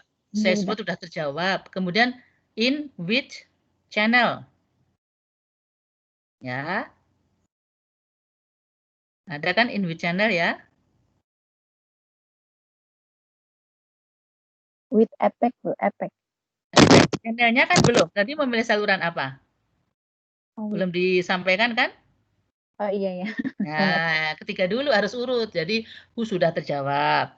Seswot sudah terjawab tadi ya. Bunya Mbak Neni sendiri, dia sebagai ahli. Saya ahli Bu, saya udah browsing tentang apa namanya narkoba itu, dengan apa itu narkoba, bahaya dan sebagainya. Kemudian Seswot ada dijelaskan juga bahayanya ke generasi berikutnya, kemudian bisa merusak ini otak dan sebagainya, ini bisa tidak konsentrasi, bisa ketarian dan sebagainya. Bagus.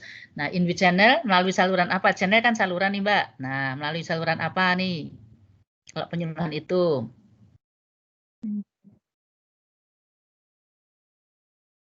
Saluran apa Mbak kira-kira?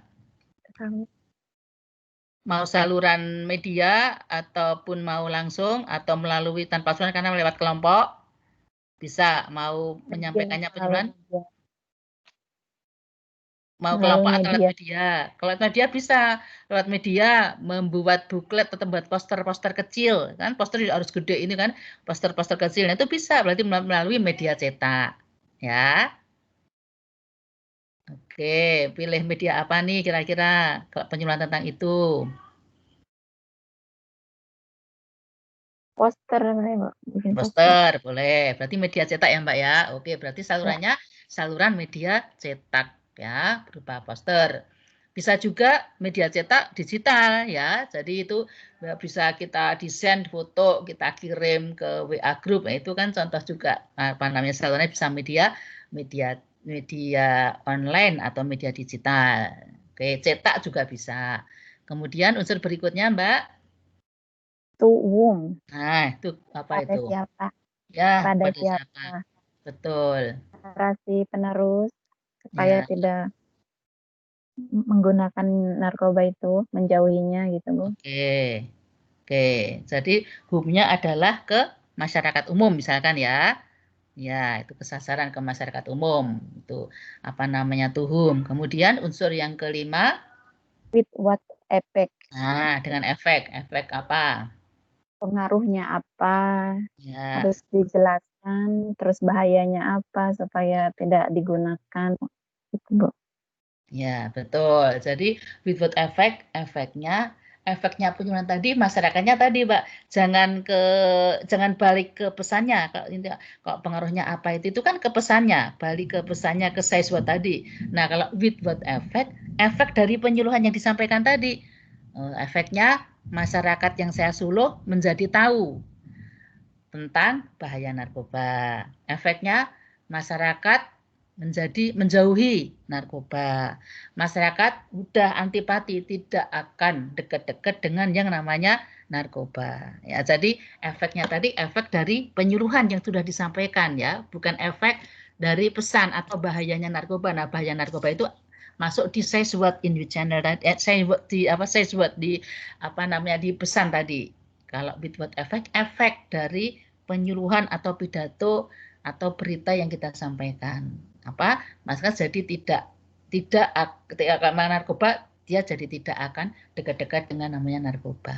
Ya, bagus Mbak Neni. Jadi udah terpetakan jika memilih model Laswell ada 5 unsur yang kita harus persiapkan sebelum kita melakukan suatu kegiatan komunikasi ya. Bisa penyuluhan, bisa membuat berita, bisa menyampaikan informasi ya.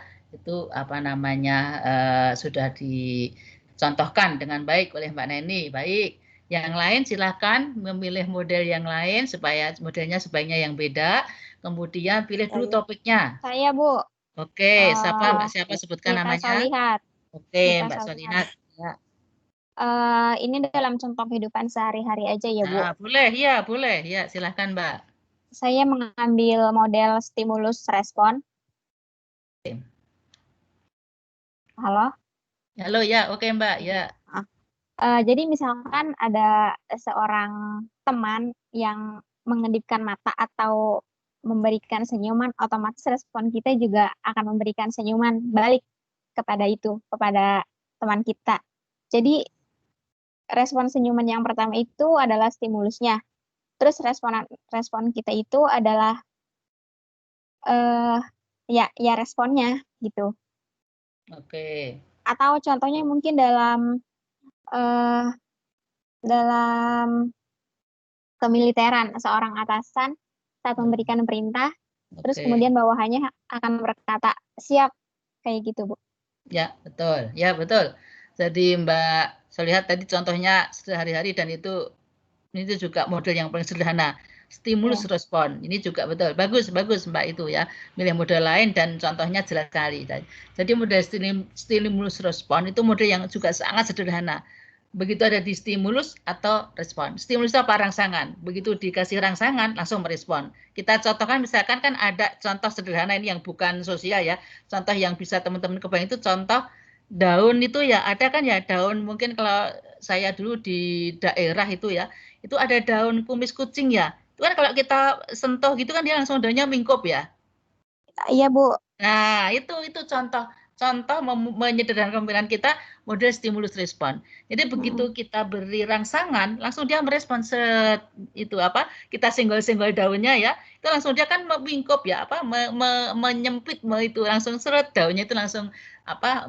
Mengkerut gitu ya, itu kan mengkerut lah gitu seperti itu. Nah, itu betul itu contoh-contoh kalau dengan mungkin dengan biologi ya, dengan tanaman itu kan mudah sekali. Jadi intinya model stimulus respon tadi begitu ini apa namanya kita berikan stimulus, rangsangan langsung merespon. Nah, untuk komunikasi juga sama, memberikan rangsangan. Jadi misalkan tadi ya di kemiliteran begitu diperintah, siap gerak, nah langsung siap. Nah, seperti di latihan itu betul itu model stimulus respon yang paling sederhana.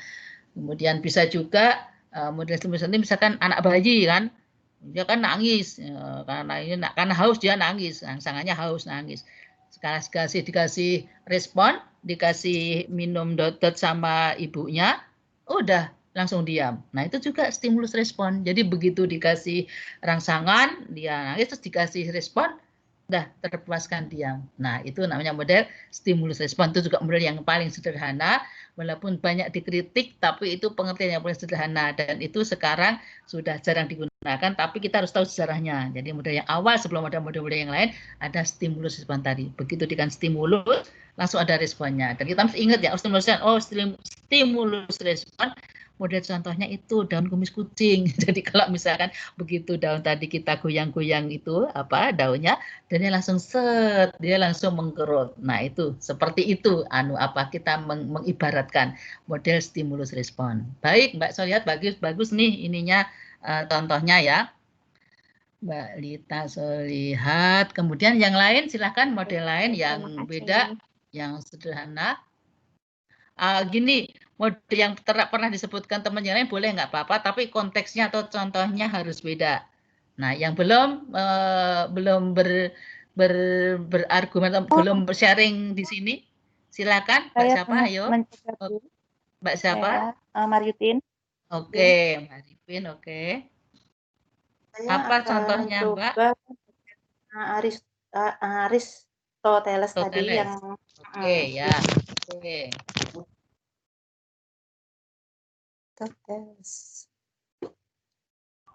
Ada 3 nih ya Mbak. Coba contohnya konteksnya apa Mbak?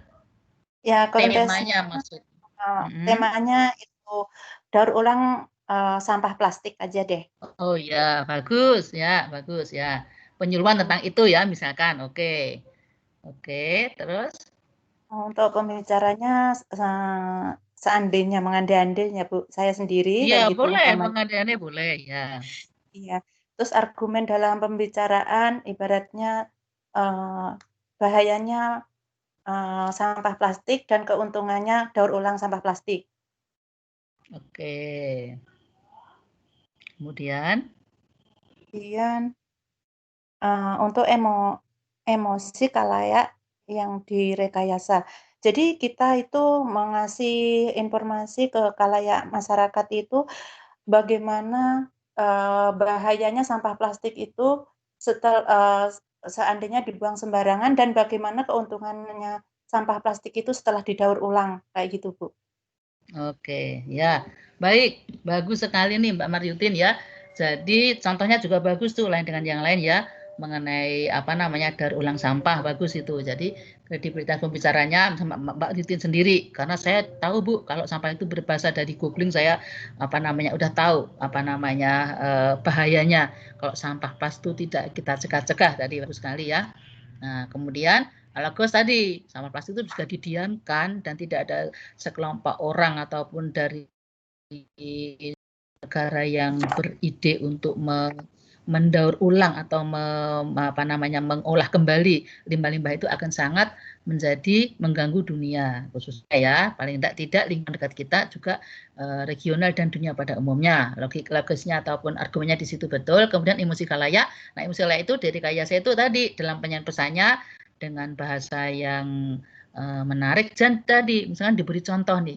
Jadi misalkan plastik-plastik yang sudah tidak kepakai tadi ternyata oh bisa loh ini dianyam menjadi sebuah tas. Nah itu kan mengandung emosi khalayak dan penyampaian itu ditunjukkan juga buktinya ini. Ternyata dari yang daur ulang pun bisa diciptakan suatu benda yang juga bermanfaat dan masih bisa digunakan. Misalkan menjadi sebuah tas ataupun menjadi vas bunga ataupun jadi banyak hal lah yang bisa kita lihat ya. Daur ulang plastik itu memang sekarang sangat diperlukan dan itu sangat-sangat membuat dunia berkurang polusinya banyak sekali dari daur ulang plastik. Bagus Mbak Maryutin contohnya dan contohnya beda dengan yang lain ya. Oke, ini udah Mbak Maryutin, yang lain silahkan. Aku Bu. Cari. Oke, siapa namanya sebutin Mbak? Dede Fitri. Oke, Mbak Fitri mau model apa? Topik dulu, tentukan topiknya apa, memilih model apa misalkan. Sosialisasikan protokol kesehatan 3M.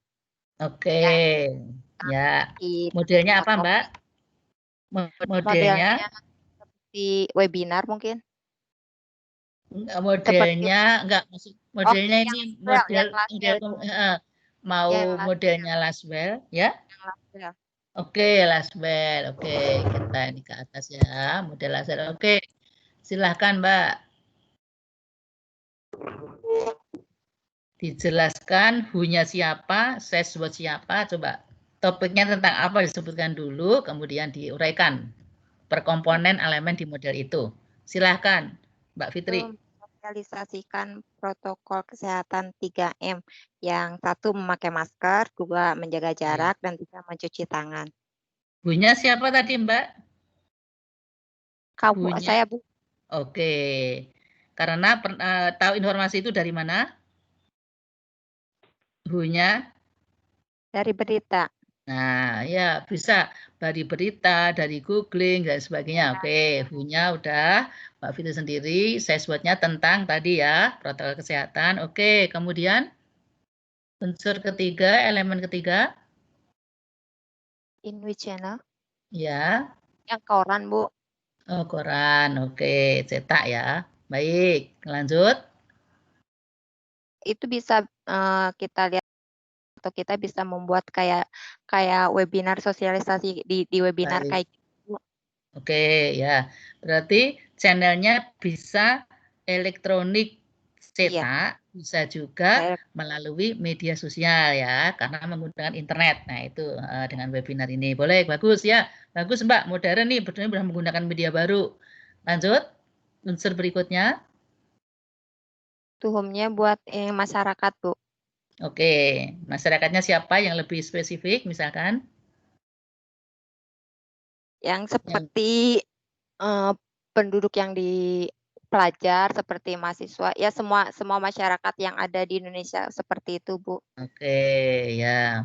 Ya, tuhumnya mungkin lingkungan yang lebih spesifik, misalkan tempat tinggal lingkungan misalnya tuhumnya masyarakat yang ada di sekitar tempat tinggal saya. Nah, itu kan lebih kalau ke Indonesia mungkin belum, karena kan Indonesia kan harus orang yang kredibilitasnya tadi diakui ya. Kalau kita kan boleh kita sebagai mengakui kita sebagai who-nya sumbernya, tapi ya di lingkungan kita paling tidak kan. Ya, jadi tuhumnya jangan masyarakat Indonesia, tapi masyarakat di sekitar lingkungan saya tinggal. Nah, itu tuhumnya. Oke. Kemudian unsur berikutnya.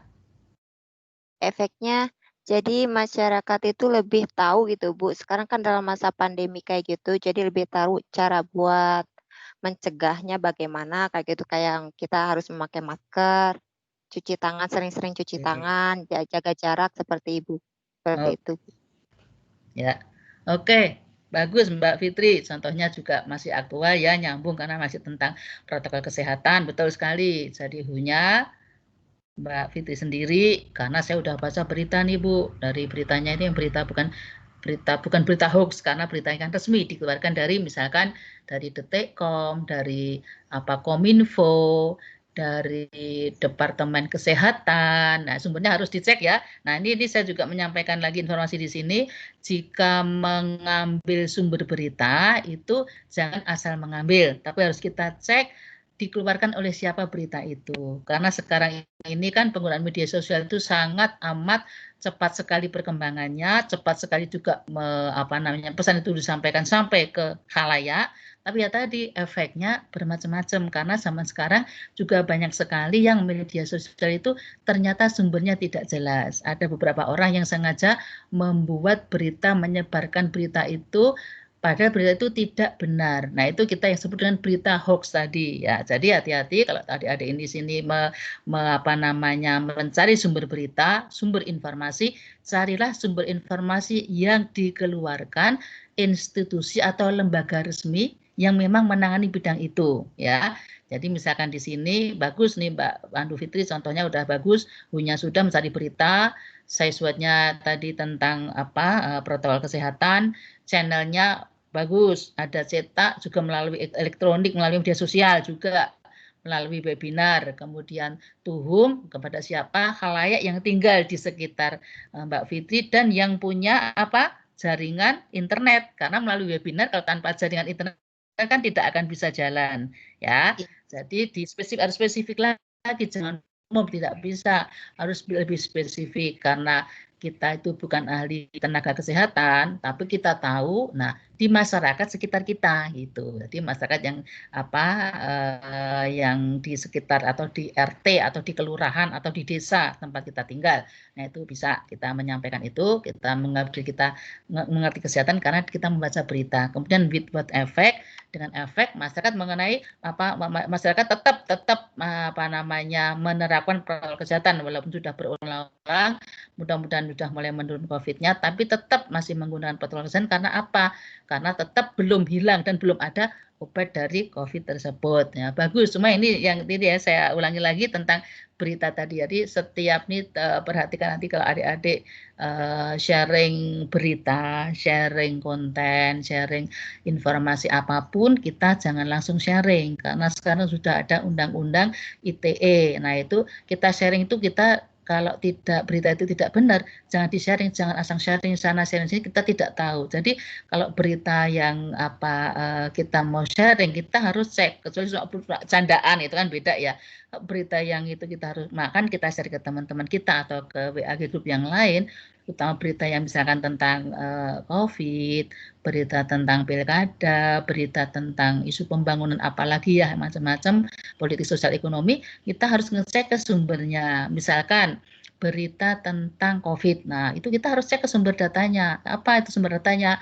Bisa Kominfo, kemudian bisa berita dari Departemen Kesehatan, kemudian bisa berita misalnya dari Palang Merah. Nah, berita lagi dari ID, ya itu kan punya website, suka mengeluarkan berita informasi. Nah, kita harus cek kalau itu berita yang kita rujuk itu memang institusi resmi dan dia menangani bidang itu, kita bisa share, kita bisa ngecek dari situ. Kita cek itu akan ini memang dikeluarkan resmi dari institusi ini tanggal sekian dan yang mengeluarkan siapa ada. Nah, itu baru kita akan share. Tapi jika berita tadi itu tidak jelas, cuma www.apa.com itu siapa? Nah, itu nggak bisa. Tapi lain misalkan kompas.com, detik.com, itu kan berita yang bisa kita cek, kita bisa browsing di Google, nanti begitu kita cari itu detik.com, kita masukkan judul berita itu akan ada langsung, ini berita ini memang betul yang mengeluarkan itu misalkan detik.com dikeluarkan pada tanggal sekian September 2020 tentang apa, siapa yang mengeluarkan, kemudian si jurnalismenya atau si wartawannya itu siapa, ada jelas di situ. Nah, itu baru kita akan share ya. Jadi hati sebaliknya berita yang lain, misalnya berita tentang pilkada, itu juga sama. Jadi kadang pilkada di sana ricuh dan sebagainya. Kita jangan langsung share-share ke grup-grup WA yang lain. Kita harus cek kebenaran berita itu. Karena pilkada, kita kan ada LPU, Lembaga Pemilihan Umum, cek di situ. Kemudian ada lagi berita tentang tentang pilkada di daerah. Oh, ada nih misalkan ada kompas.com, kemudian republika.com. Nah, kita ceklah di situ. Kalau di situ memang ada berita itu, oh berarti berita itu memang betul, tidak berita hoax. Nah, itu baru kita share. Pokoknya sekarang hati-hati, jangan asal share berita. Karena tadi jika itu bermuatan hoax, ada tuntutannya undang-undangnya, ya. Itu tentang berita. Ada lagi berita yang dikeluarkan misalkan tentang bencana alam. Kita sering kan dapat di WAG itu juga efek dari komunikasi yang menggunakan media sosial, yang kita itu harus hati-hati. Kita harus punya filter Nah, filter itu saringan pada diri kita, berita itu betul atau tidak. Kita jangan langsung percaya pada berita yang di-share dari teman kita, walaupun teman dekat ya. Itu kita harus waspada, maksudnya terutama berita-berita yang saya sebutkan tadi ya. Tentang yang berita itu membuat seseorang menjadi khawatir, membuat seseorang dari kacau, ada mungkin berita bencana alam di mana. Ternyata setelah kita cek, oh itu ternyata tidak ada di republika.com misalnya itu. Nanti itu kejadian udah 5 tahun yang lalu.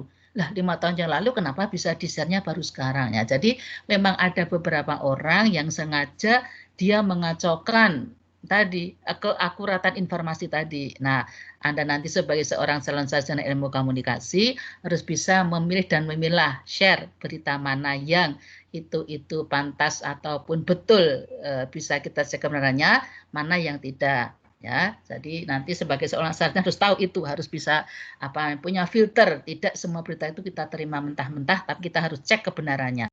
Ya, baik, Mbak Fitri, dengan topiknya tadi bagus, juga beda dengan yang lain. Silakan yang lain yang belum berkesempatan sharing di sini. Selain Mbak Fitri, boleh model yang paling sederhana, boleh yang mana yang kira-kira aku udah kuasai, ngerti itu, silahkan pilih model dan tentukan tema atau topiknya apa kira-kira. Ya, siapa Mbak?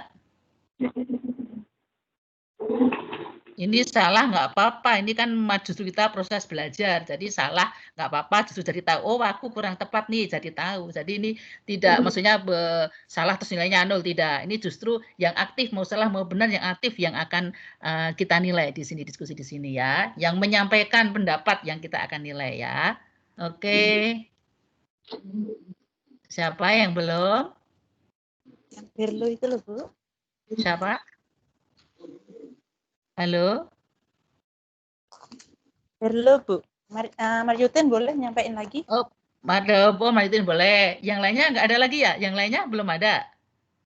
Kalau udah sekali cukup Mbak, yang lain biar kesempatan yang lain. Yang sering Mbak Maryutin, yang lain ada lagi yang belum? Halo, Bu. Oh iya, Mas Kevin belum. Oke, Mas Kevin. Sampaikan pilih tema apa, kemudian model yang dipilih, aku dari yang dijelasin Mbak Rifa tadi, aku paling menguasai model ini. Nah, silahkan pilih model itu ya. Oke, Mas Ade, silahkan. Kenapa? Model Laswell. Laswell, oke. Temanya tentang apa, Mas? Temanya tentang kekalahan Jepang di Perang Dunia Kedua, Bu. Oke, baik. Oke, silakan, Mas Ade Kevin. Ya. Ada 5. Yang pertama, Wu-nya adalah Kaisar Hirohito. Mengatakan apa? Mengatakan kekalahan Jepang setelah dinuklir dua nuklir dari Amerika. Di dalam channel apa? Dalam channel radio, Bu. Orasi radio. Kepada siapa? Kepada rakyat Jepang dan seluruh jajaran koloni jajahan Jepang. Oke. Efeknya apa?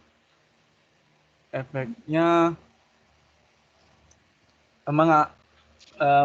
adalah mengakhiri masa imperialismenya Jepang di wilayah-wilayah jajahannya. Demikian, Bu. Oke, ya.